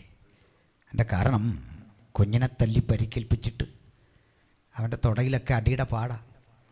ആ പാടുള്ള ഇടത്തേക്ക് ഈ അപ്പൻ തന്നെ ഇങ്ങനെ കൈകൊണ്ട് തഴുകുമ്പോൾ അവൻ അനുഭവിക്കുന്നൊരു സുഖമുണ്ട്. സ്വർഗത്തിലെ അപ്പൻ എത്ര ആവർത്തി എന്നെ തല്ലിയിരിക്കുന്നു. തെറ്റിപ്പോകുമ്പോഴൊക്കെ അവൻ നേരെ കൊണ്ടുവരാൻ ഒട്ടേറെ ശിക്ഷകൾ തന്ന ഒരു ശരീരം കൊണ്ടാണ് നീ ഞാനും ഇന്ന് രാത്രി ഇവിടെ വന്നിട്ടുള്ളത്. ദൈവത്തിൻ്റെ പൈതലേ, ശിക്ഷയുടെ തെളിവുകൾ കാട്ടി നിൽക്കുമ്പോഴും മറുതലത്തിൽ ആരും കാണാത്ത ആശ്വാസത്തിൻ്റെ കരം കൊണ്ട് അവൻ നമ്മെ ആശ്വസിപ്പിക്കുന്നവനെങ്കിൽ ഈ സന്ദേശം കേൾക്കുന്ന ദൈവത്തിൻ്റെ മക്കളെ, ആ കരം എന്നും ശക്തമായി നമ്മെ തഴുകിക്കൊണ്ടിരിക്കുന്ന ഒരു മനോഹര രാത്രി. കർത്താവ് അവിടെ ചെന്നപ്പോൾ അവർക്ക് വേണ്ട, ആർക്കും വേണ്ട. അവർ നോക്കിയത് യോഗ്യതയൊന്നും കർത്താവിൽ കാണുന്നില്ല. കർത്താവ് അവിടുന്ന് തിരികെ പോരുമ്പോൾ പറയാ, മക്കളെ, നിന്നൊക്കെ ഞാൻ കോഴി തൻ്റെ കുഞ്ഞുങ്ങളെ ചിറകടിയിൽ കാത്തു സൂക്ഷിക്കും പോലെ സൂക്ഷിക്കാൻ എനിക്ക് മനസ്സായിരുന്നു. നിനക്ക് മനസ്സ് വന്നില്ല. ഞാൻ പോവാ. പക്ഷെ ഒരു ദിവസം ഞാൻ ഇതുവഴി വരും. അന്ന് നിങ്ങൾ എന്നെ കല്ലെറിഞ്ഞോടിച്ച നിങ്ങൾ പറയും, നീ യഹോവ അയച്ചിട്ട് വന്ന യഹോവയുടെ നാമത്തിൽ വരുന്നവനാ. നീ വാഴ്ത്തപ്പെട്ടവൻ, വാഴ്ത്തപ്പെട്ടവൻ, വാഴ്ത്തപ്പെട്ടവൻ. യേശു അവിടുന്ന് പോയി. ഏതാനും ദിവസങ്ങൾക്കുള്ളിൽ കർത്താവ് ക്രൂശിക്കപ്പെട്ടു, മരിച്ചു, അടക്കപ്പെട്ടു, ഉയർത്തെഴുന്നേറ്റു. 40 ദിനരാത്രങ്ങൾ തൻ്റെ ശിഷ്യഗണങ്ങൾക്ക് പ്രത്യക്ഷനായി. 500 പേർക്ക് വരെ അവൻ ഒരുമിച്ച് പ്രത്യക്ഷനായി ബോധ്യപ്പെടുത്തി താൻ ജീവിച്ചിരിക്കുന്നു. ഇന്ന് പിതാവിൻ്റെ മഹിമയുടെ വലത്ത് ഭാഗത്ത് നമുക്ക് വേണ്ടി മധ്യസ്ഥ അണയ്ക്കുന്നു. 2000 ആണ്ടുകൾ ഈ മധ്യസ്ഥതയുടെ യുഗം തുടർന്നു കൊണ്ടിരിക്കുന്നു. ഇപ്പോഴും ഈ മധ്യസ്ഥത അവിടെ തുടർന്നു കൊണ്ടേയിരിക്കുന്നു. ഇതുവരെ അവൻ വന്നിട്ടില്ല. ആ വരവിനെക്കുറിച്ചുള്ള ആഹ്വാനവും അതേക്കുറിച്ചുള്ള ചിന്തകളുമാണ് ഞങ്ങൾ പ്രസംഗത്തിലൂടെ ആവിഷ്കരിക്കുന്നത്.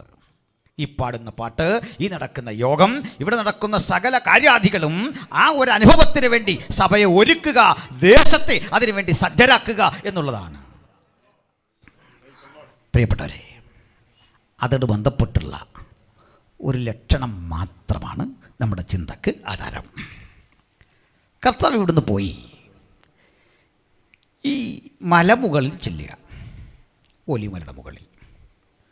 ഇപ്പോൾ ശിഷ്യന്മാരിൽ ചിലരുടെ അടുത്ത് വന്നിട്ട് ചോദിച്ചു, ഗുരു, നീ ഞങ്ങളോട് നീ വീണ്ടും വരുമെന്നും രാജ്യം യഥാസ്ഥാനത്താക്കുമെന്നും ഒക്കെ പറഞ്ഞു. ഞങ്ങൾക്കറിയണ ഒരു കാര്യം, നിന്റെ വരവിനും യുഗാവസാനത്തിനും അടയാളമെന്തെന്ന് പറഞ്ഞു തരണം. ലോകാവസാനം എന്ന് കിടപ്പുണ്ട്, അതല്ല ശരി, യുഗാവസാനം. ശരി പരിഭാഷ എങ്ങനെയാണ്? നിന്റെ വരവിനും യുഗാവസാനത്തിനും അടയാളമെന്തെന്ന് പറഞ്ഞു തരണം. യേശു ആദ്യം പറഞ്ഞു, ആരും നിങ്ങളെ തെറ്റിക്കാതിരിക്കാൻ നോക്കണം. ഞാൻ യേശു എന്ന് പറഞ്ഞ് അനേകർ വരും. നിന്നും അങ്ങനെ വന്നുകൊണ്ടിരിക്കുക. നിങ്ങൾ കണ്ടിട്ടുണ്ടോ നമ്മുടെ എങ്ങാനും കാഴ്ചയിൽ ഞാൻ ഗാന്ധിജിയാന്ന് പറഞ്ഞ് ആരെങ്കിലും വന്നിട്ടുണ്ടോ? അല്ല, പിള്ളേരും യൂത്ത് ഫെസ്റ്റിവലിന് വന്നിട്ടുണ്ട് ഗാന്ധിജി എന്നൊക്കെ പറഞ്ഞു. അത് കഴിയുമ്പോൾ അവനങ്ങ് പോകും. സോക്രട്ടീസാ ഞാൻ പറഞ്ഞ് വന്നിട്ടുണ്ടോ? ഇല്ല. വരുന്നവൻ പറയുന്നത് ഞാൻ യേശു ആണെന്നോ പരിശുദ്ധാത്മാവാണെന്നോ. ഇവന് വേറെ ഒന്നും പറയാനില്ലേ? അതിൻ്റെ അടുത്ത് അവനറിയാം പറയാൻ കൊള്ളാവുന്ന പേര് യേശുവിൻ്റെയാണ്. എന്നോടൊരിക്കൽ ഒരാൾ ചോദിച്ചു, ഒരാളല്ല, എൻ്റെ ഒരു സാറ് തന്നെയാണ്. ഞങ്ങളുടെ സ്കൂളിൽ ഒരു പൂർവ്വ വിദ്യാർത്ഥി യോഗം നടന്നു. അപ്പം എന്നെ വിളിച്ചവിടെ. ഞാൻ ക്ലാസ്സിൽ ഒരു ശരാശരി സ്റ്റുഡൻ്റായിരുന്നു. അപ്പോൾ നമ്മൾ പഠിച്ച് മറ്റു നിലയിലൊക്കെ ആകുന്ന ഒരു പ്രതീക്ഷയിലാണ് അവരൊന്ന് കൂട്ടുകാരെല്ലാം കൂടി. ഇപ്പോൾ എന്നോട് ചോദിച്ചു, എന്താ ജോലി? ഞാൻ പറഞ്ഞു, ഞാനൊരു സുവിശേഷകനാണ്. അപ്പം എൻ്റെ സാറും ഒരു കൂട്ടുകാരനോട് പറഞ്ഞു, ഞങ്ങളുടെ പ്രതീക്ഷയ്ക്കൊത്തൊന്നും നീ വന്നില്ലല്ലോ. ഞാൻ പറഞ്ഞ്, നിങ്ങളാരും പറഞ്ഞ് പ്രതീക്ഷിക്കാൻ? ഞാൻ പറഞ്ഞായിരുന്നോ നിങ്ങളുടെ പ്രതീക്ഷയ്ക്കൊത്ത് ഞാൻ അയക്കാം എന്നെന്തെങ്കിലും വാക്ക് തന്നോ? ഒന്നുമില്ല. ഞാൻ ഒന്നുകൂടെ പറഞ്ഞു, എൻ്റെ പ്രതീക്ഷയ്ക്ക് മുകളിലായി ഞാൻ. അതിൻ്റെ കാരണം എൻ്റെ പ്രതീക്ഷയ്ക്കൊക്കെ ഒത്തിരി ഒത്തിരി ഒത്തിരി മുകളിലായിപ്പോയി ഞാനിങ്ങനൊന്നും പ്രതീക്ഷിച്ചില്ല എന്നെ പറ്റി എന്ന് പറഞ്ഞു. സ്തോത്രം. എന്തേ പറയാൻ കാരണം, യേശുവോട് ബന്ധപ്പെട്ട് നമുക്ക് പറയാം, ചിന്തിക്കാം. ശിഷ്യന്മാർ വന്നിട്ട് ചോദിച്ചേ, അടയാളം പറ. യേശു പറഞ്ഞു, ദേവാലയത്തിൻ്റെ തകർച്ച. ദേവാലയ തകർച്ചയെക്കുറിച്ച് യേശു പറഞ്ഞ മാത്രം വഴിയിലൂടെ നമുക്ക് സഞ്ചരിക്കാം. ദേവാലയ തകർച്ചയെക്കുറിച്ചുള്ള യേശുവിൻ്റെ പ്രവചനം AD 70 നടക്കുന്നു. AD 70 രാജ്യം ഭരിക്കുന്ന ചക്രവർത്തിയുടെ സേനാനായകൻ ടൈറ്റസ് കൈസറുടെ നേതൃത്വത്തിൽ ഒരു സേന യെരുസലേമിനെ വളയുന്നു. യേശു കർത്താവ് പറഞ്ഞു, സൈന്യങ്ങൾ യെരുസലേമിനെ വളഞ്ഞിരിക്കുന്നത് കാണുമ്പോൾ അതിൻ്റെ ശൂന്യകാലം അടുത്തു എന്ന് നിങ്ങൾ അറിയണം. അന്ന് യഹൂദയിലുള്ളവർ പ്രാണരക്ഷാർത്ഥം മലമുകളിൽ പോയി ഒളിച്ചുകൊള്ളണം. നിങ്ങളുടെ ഓടിപ്പോക്ക് ഒരു ശീതകാലത്താകാതിരുന്നാൽ കൊള്ളാം. അന്ന് ഗർഭവതികൾക്ക്, അമ്മമാർക്കൊക്കെ അയ്യോ കഷ്ടം. വേദന നിറഞ്ഞ ദിനങ്ങളെക്കുറിച്ച് യേശു പ്രവചിച്ചത് യാഥാർത്ഥ്യമായി AD 70. ഈ പീഡ വരുന്നതിന് മുമ്പ് അവിടെ ഉണ്ടായിരുന്ന സഭയ്ക്ക് വേറൊരു പീഡ വന്നു. ഞാനുണ്ട് 2 തരം പീഡയെക്കുറിച്ച് എപ്പോഴും പറയാറുണ്ട്. ആ പീഡയ്ക്ക് മുമ്പ് സഭ ചിതറി പലയിടത്ത് പോയി. സഭയെ ബാധിച്ചില്ലത്. ശക്തിപ്പെട്ടപ്പോൾ യെരുസലേമിന് ചുറ്റും ടൈറ്റസിൻ്റെ നേതൃത്വത്തിലെ വലിയ സേന ടൈറ്റസ് യെരുസലേമിൽ ആ ഒലിവുമലയുടെ മുകളിൽ ക്യാമ്പ് ചെയ്തു. നീട്ടിക്കൊണ്ട് പോകുന്നില്ല, ഒറ്റ വാക്കിൽ പറയാം. യെരുസലേം എന്ന മഹാനഗരം ടൈറ്റസ് കൈസർ എന്ന സേനാനായകൻ്റെ ഇരുമ്പ് മുഷ്ടിക്കുള്ളിൽ അമർന്നു.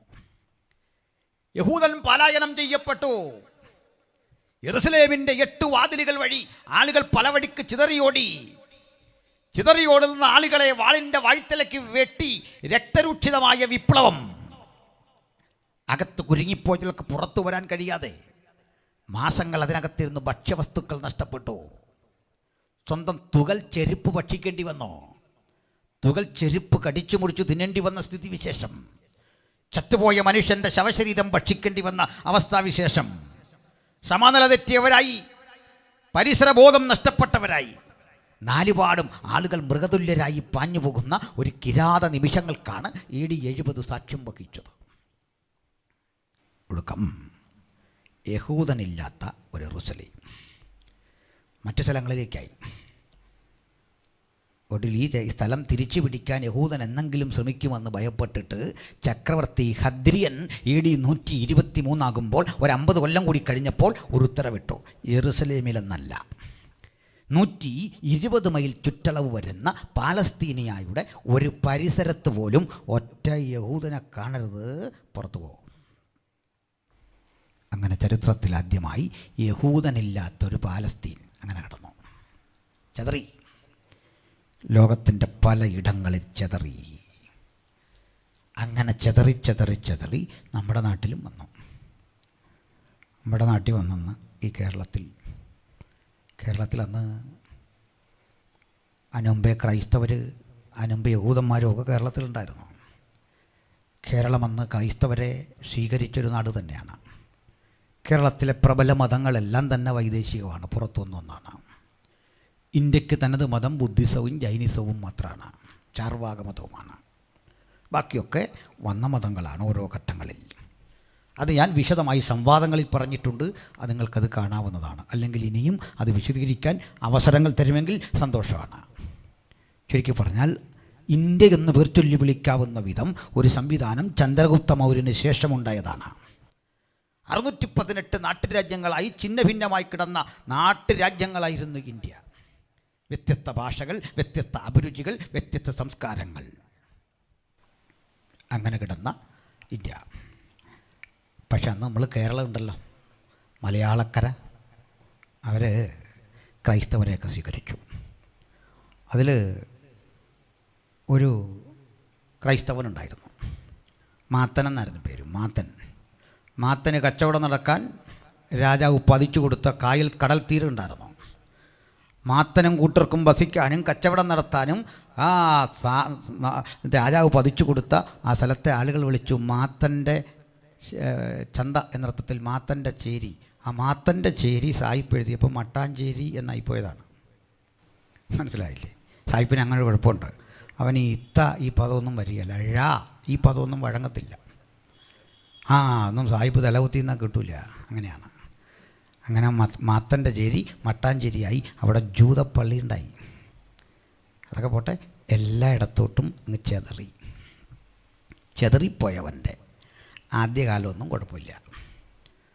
ഇവൻ്റെ പ്രശ്നമുണ്ട് യഹൂദൻ്റെ പ്രശ്നം എന്ന് പറഞ്ഞാൽ, ലോകത്തെവിടെ അവൻ പോയാലും അവൻ്റെ ഭക്ഷണശീലം മറക്കില്ല.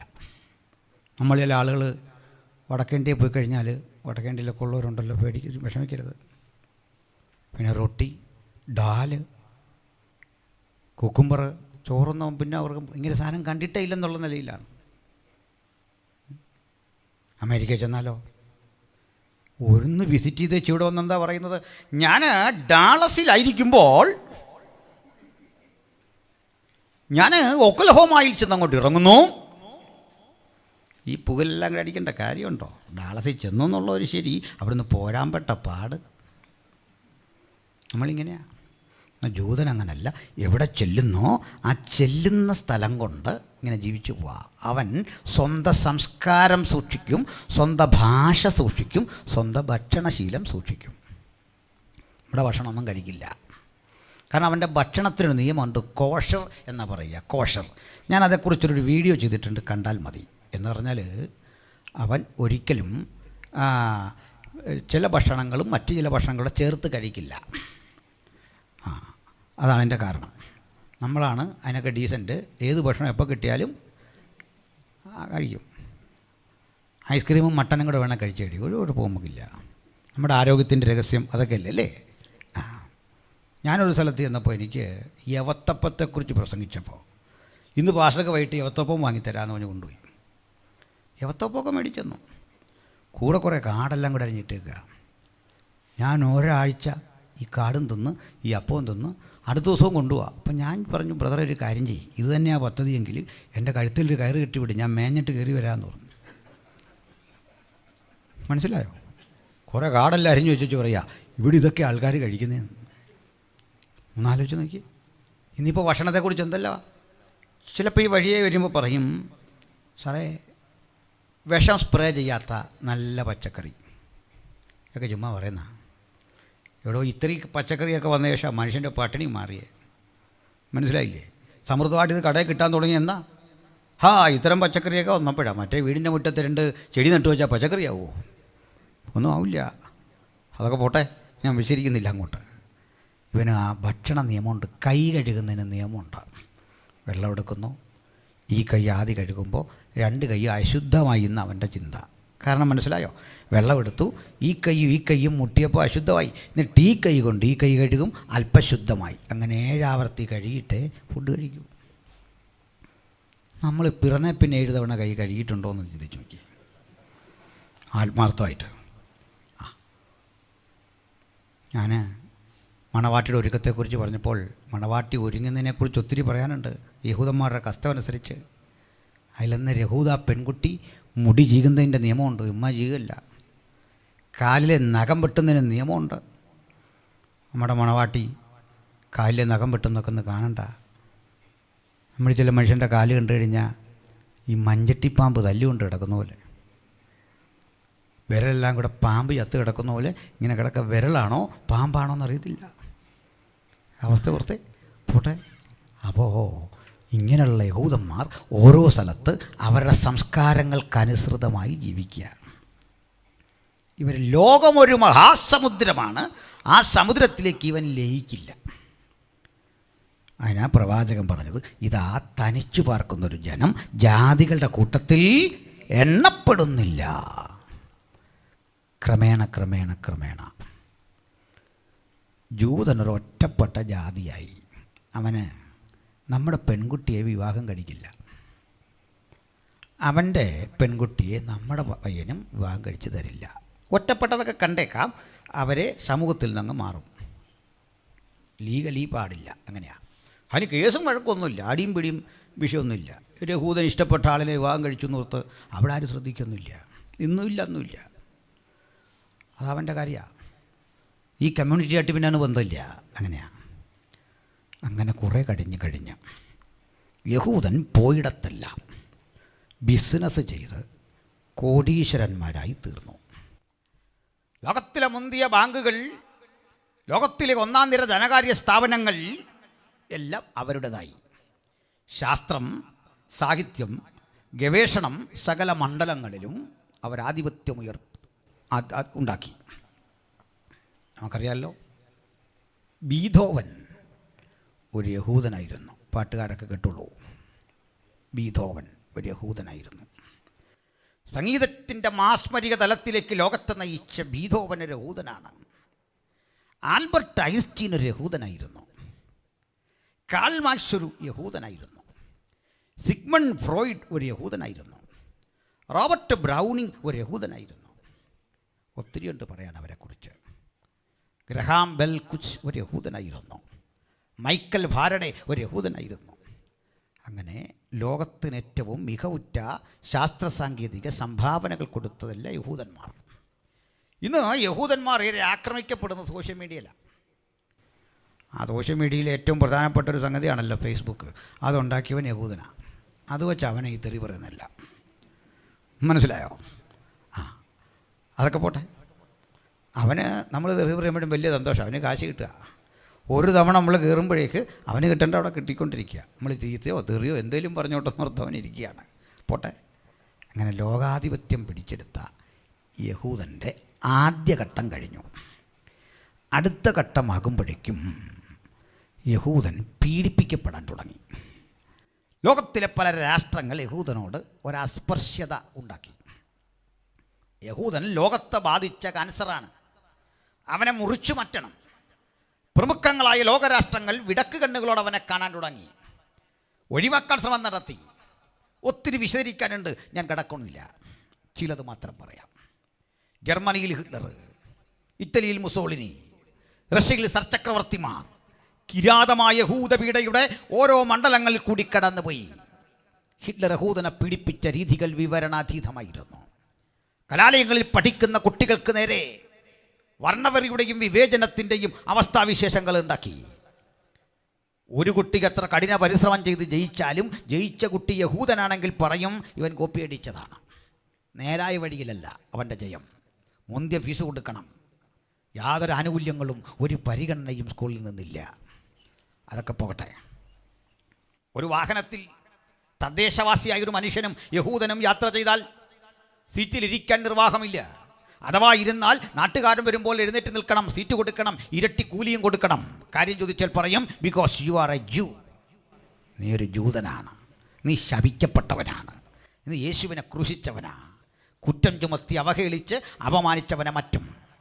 ജർമ്മനിയിലെ പല കടകളിലും എഴുതി വെച്ചു, യഹൂദന്മാർക്ക് പ്രവേശനമില്ല.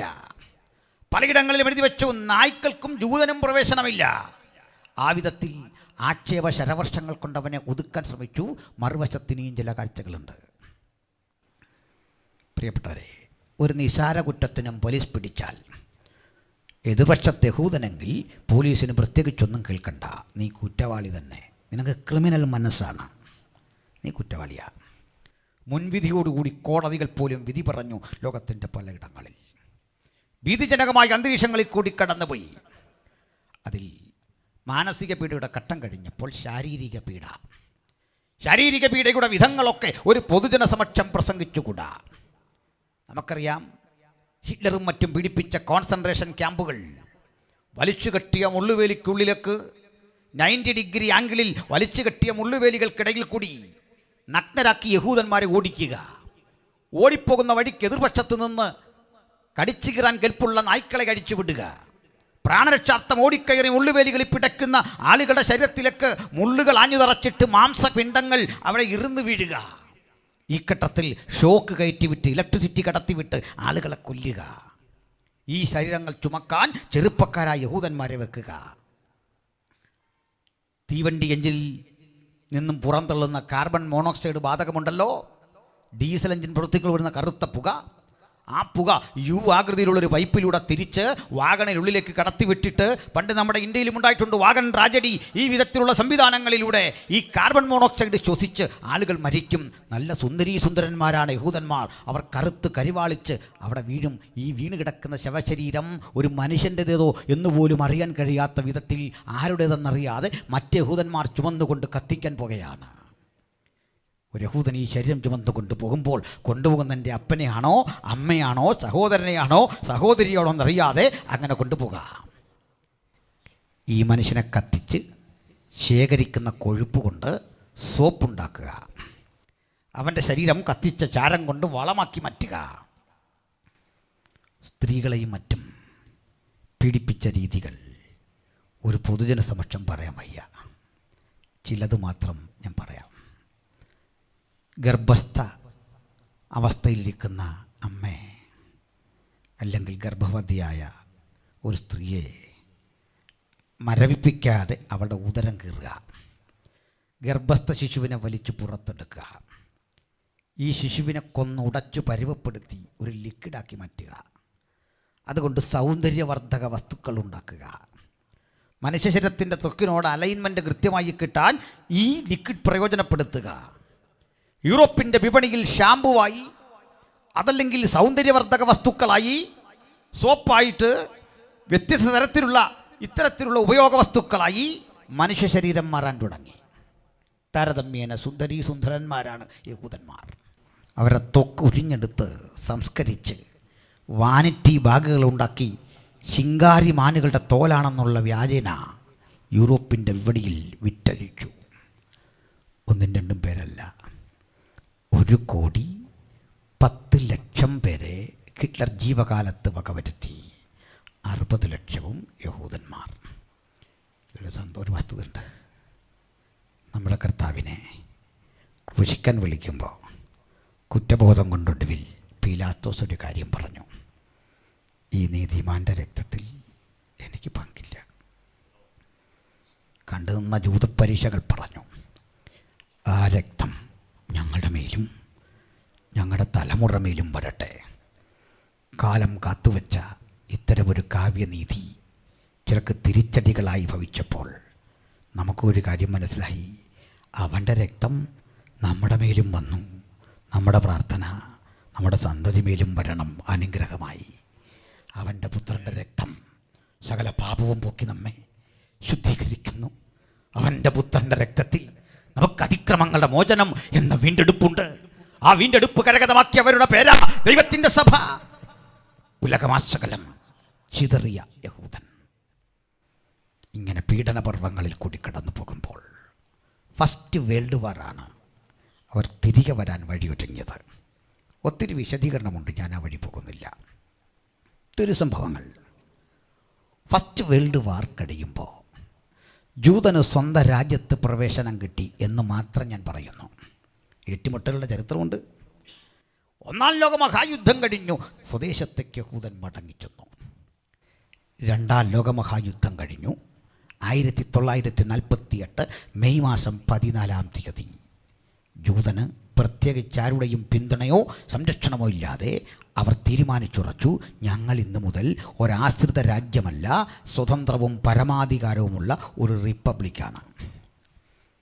ഇന്ത്യ ഉൾപ്പെടെയുള്ള രാജ്യങ്ങൾ അംഗീകരിച്ചു, അമേരിക്കയും ഒക്കെ അംഗീകരിച്ചു. അംഗീകരിക്കാത്ത രാജ്യങ്ങളുണ്ടായിരുന്നു. പക്ഷേ ഐക്യരാഷ്ട്രസഭയിൽ വോട്ടിനിട്ടപ്പോൾ 11 രാജ്യങ്ങൾ പരസ്യമായിട്ട് എതിർത്തു. ഭൂരിപക്ഷ രാജ്യങ്ങൾ നിഷ്പക്ഷത പാലിച്ചു. 33 വോട്ടുകളുടെ ഭൂരിപക്ഷത്തിൽ അവരൊരു സ്വതന്ത്ര രാഷ്ട്രമായി മാറി.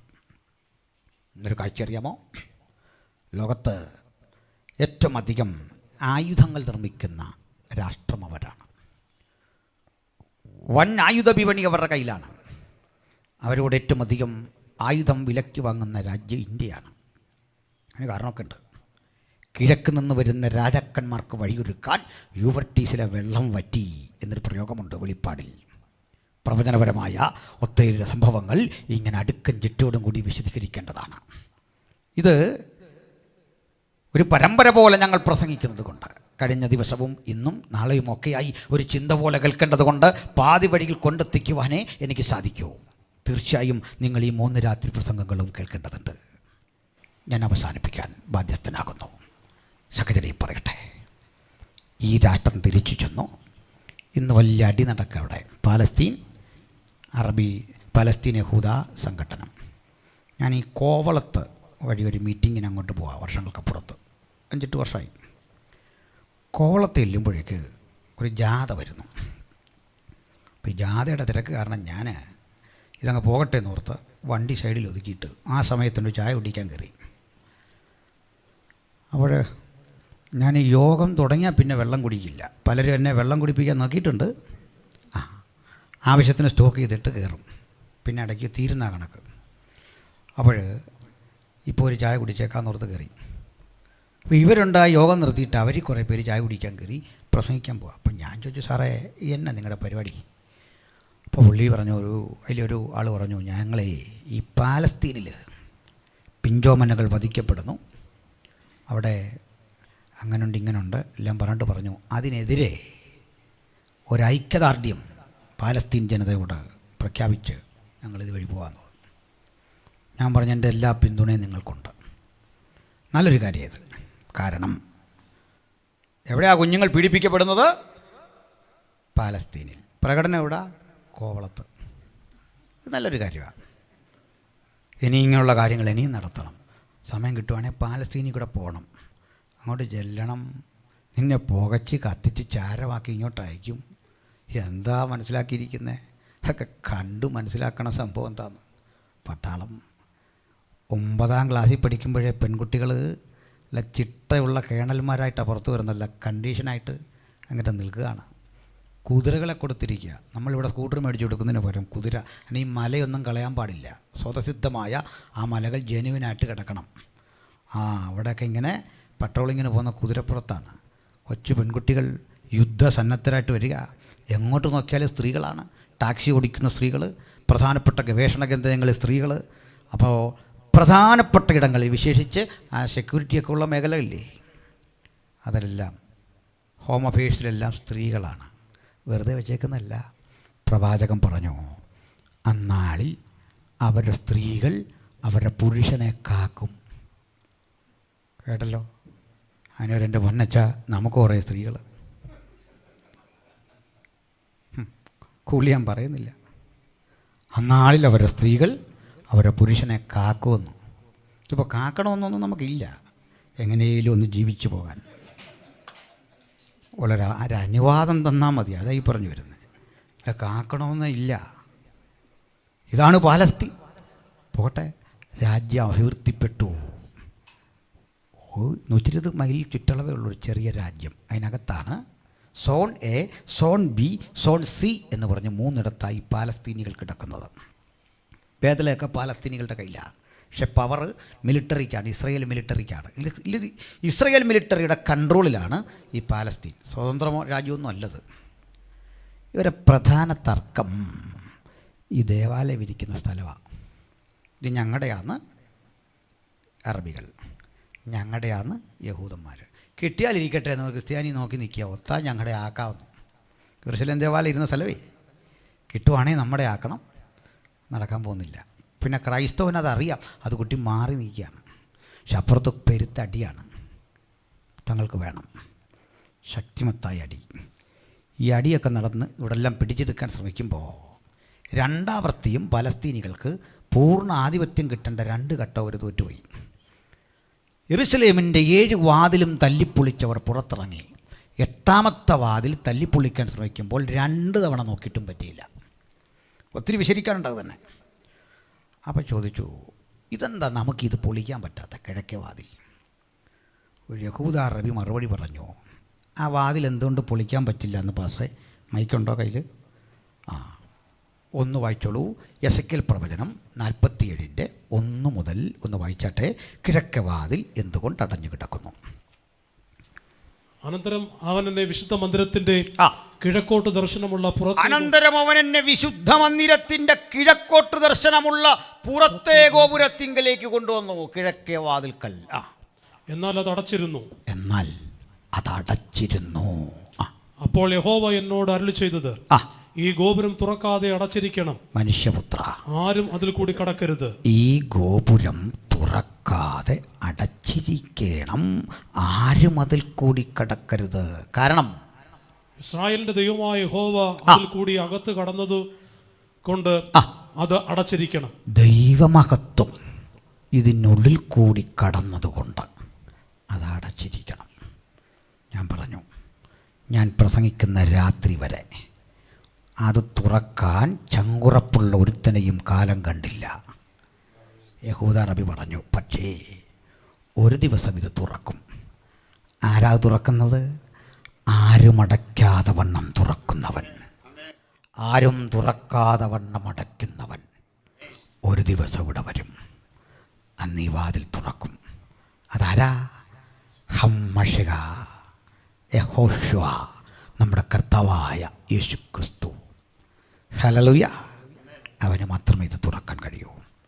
ഈ സ്ഥലത്തെക്കുറിച്ചുള്ള മൂർച്ഛിക്കപ്പെട്ട സംഘടനത്തിൻ്റെ തർക്കമാണ് ഇനി വരാനിരിക്കുന്ന ലോകത്തിൻ്റെ ചരിത്രം. ഒത്തിരി വസ്തുതകളുണ്ട്. അത് എതിർ ക്രിസ്തുവിൻ്റെ ആവിർഭാവത്തോട് ബന്ധപ്പെട്ട് നാളത്തെ പ്രഭാഷകൻ അതൊക്കെ സൂചിപ്പിക്കേണ്ടതാണ്. ആ നിലയിലാണ് കാര്യങ്ങളുടെ കിടപ്പ്. അതെൻ്റെ ടോപ്പിക്കല്ല. പക്ഷെ ഒന്ന് പറയാം, ഈ പ്രതിസന്ധി തീർക്കും എന്നുള്ള രൂപേണ, ഈ പ്രശ്നത്തിന് വിധി കൽപ്പിക്കും എന്നുള്ള രൂപേണ ഒരു സമാധാനകാംക്ഷിയെപ്പോലെ ഒരുവൻ രംഗപ്രവേശം ചെയ്യും. ആ രംഗപ്രവേശം ചെയ്യുന്നവൻ ചതിയിൽ ഉപായത്താൽ പലതും നേടും. അവനുണ്ടാക്കുന്ന സമാധാനം കൃത്രിമ സമാധാനമാണ്, താൽക്കാലിക സമാധാനമാണ്. അതെങ്ങനെ ഉണ്ടാക്കും എന്നുള്ളതിന് ഞാനൊരു ഉദാഹരണം പറയാം. ഈ കോവിഡ് വന്നിടയ്ക്ക് 1 മാസം ലോക്ക്ഡൗൺ ആയിരുന്നു ഇവിടെ. വലിയ സമാധാനമാണ്. പക്ഷേ ഒന്ന് പുറത്തിറങ്ങണമായിരുന്നു കാണണമെങ്കിൽ. ഞാൻ തന്നെ പോലീസുകാർക്കെതിരെ 2 ലൈവാണ് ചെയ്തത്. എൻ്റെ കൂട്ടുകാരൻ SP വിളിച്ചു പറഞ്ഞു, ഇങ്ങനെയൊന്നും ചെയ്യില്ലെന്ന് പറഞ്ഞു. ഞാൻ നിങ്ങൾ കുറേ മനുഷ്യത്വം പഠിക്കുക അതിനാന്ന് പറഞ്ഞു. എങ്ങനെയുള്ള സമാധാനമാണ്? അടിച്ചൊതുക്കി ഉണ്ടാക്കുന്ന സമാധാനം. ഈ സമാധാനത്തിന് ഒരു പ്രശ്നമുണ്ട്, പെട്ടെന്ന് വയലൻ്റ് ആവും. ഉദാഹരണം, നമ്മൾ ഈ സ്കൂളിൽ കുഞ്ഞുങ്ങളിരുന്ന് പഠിക്കുക. അപ്പം മിസ് പറയും, ചിരിക്കരുത്, കരയരുത്, അനങ്ങരുത്, മിണ്ടായിരുന്നോണം എന്നെല്ലാം ഇങ്ങനെ പറഞ്ഞ് പോകും. കുഞ്ഞുങ്ങൾ ഇങ്ങനെ ഇരിക്കല്ലേ, ഇങ്ങനെ അങ്ങോട്ട് ഇരിക്കുമ്പോൾ ഒരു കൂട്ടവല്ല് കേൾക്കാം. നിങ്ങൾ കണ്ടിട്ടുണ്ടോ? കുഞ്ഞുങ്ങളൊരൊറ്റ കൂവിച്ച ആദ്യം. ആരെയാ കൂവിയെന്നറിയോ? കൂവിയ ടീച്ചറിനെ, അപ്പനെ, അമ്മയെ, വിദ്യാഭ്യാസ വകുപ്പിനെ, മന്ത്രിയെ എല്ലാം കൂടെ കൂവിവെച്ചാൽ അത് നിങ്ങൾ ഇറങ്ങിപ്പോയത്. പിടികിട്ടിയോ? അത് പ്രതിഷേധമാണ്, ചുമ്മാ ഒന്നുമില്ല. കർഷക റാലിയേക്കാൾ വലിയ പ്രതിഷേധമാണ് അത് നിങ്ങളെ കാണിച്ചേ. അടക്കി വെച്ച സമാധാനം, ആ മഴയ്ക്ക് മുമ്പുള്ള ശാന്തത, കൊടും ക്രൂരതയുടെ നാളുകൾ അങ്ങനെ സംജാതമാകുമ്പോൾ എല്ലാവരെയും അമ്പരപ്പിക്കുന്നൊരു കാഴ്ച. ആ കാഴ്ച അന്നാളിൽ കിഴക്കൊലിവുമലയിൽ അവൻ്റെ പാദം അമരും. ഇടയ്ക്കുള്ള കാര്യമൊക്കെ നാളെ കേൾക്കാം. ആ പാദം അമരുമ്പോൾ ഒലിവുമല രണ്ടായി പിളരും. എതിർക്രിസ്തു എന്നവനെ അവൻ തോൽപ്പിച്ച് ബന്ധനസ്ഥനാക്കി ഒരു മൂല കുതുക്കാൻ പോവുക. പിശാചും സാത്താനും എന്ന പഴയ പാമ്പായവനെ അവൻ ബന്ധനസ്ഥനാക്കി 1000 ആണ്ടേക്ക് ചങ്ങലയിലിടാൻ പോവുക.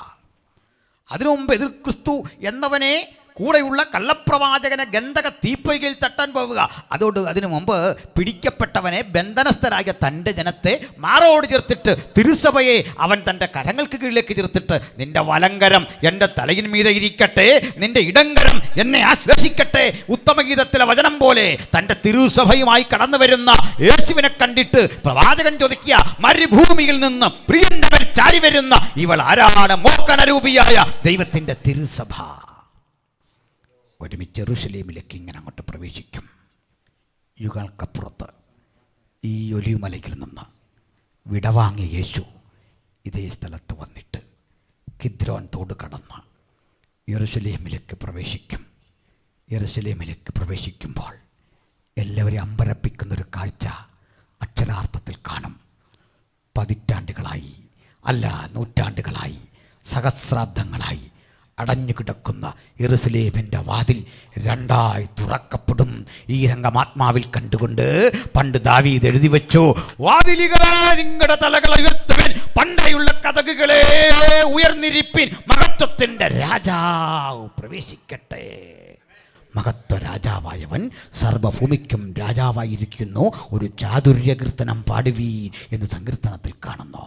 ഈ രാത്രി ഈ ചിന്തകൾ ഇവിടെ അവസാനിക്കുമ്പോൾ ഈ പ്രസംഗം അതിൻ്റെ പാതി വഴിയിൽ നിൽക്കുന്നു. എനിക്ക് ശേഷം ഒരു കർത്തൃദാസൻ അതിനെ പൂരിപ്പിക്കാൻ വരുന്നു. എങ്കിലും ഒന്ന് പറഞ്ഞ് ഇങ്ങനെ ഞാൻ നിർത്തട്ടെ, ഒരു ഉപസംഹാരം വേണമല്ലോ. പ്രിയരെ, അറിയുക, നമ്മുടെ കർത്താവ് വരാറായി. അവിടുത്തെ രാജ്യം യാഥാർത്ഥ്യമാകാൻ പോകുന്നു.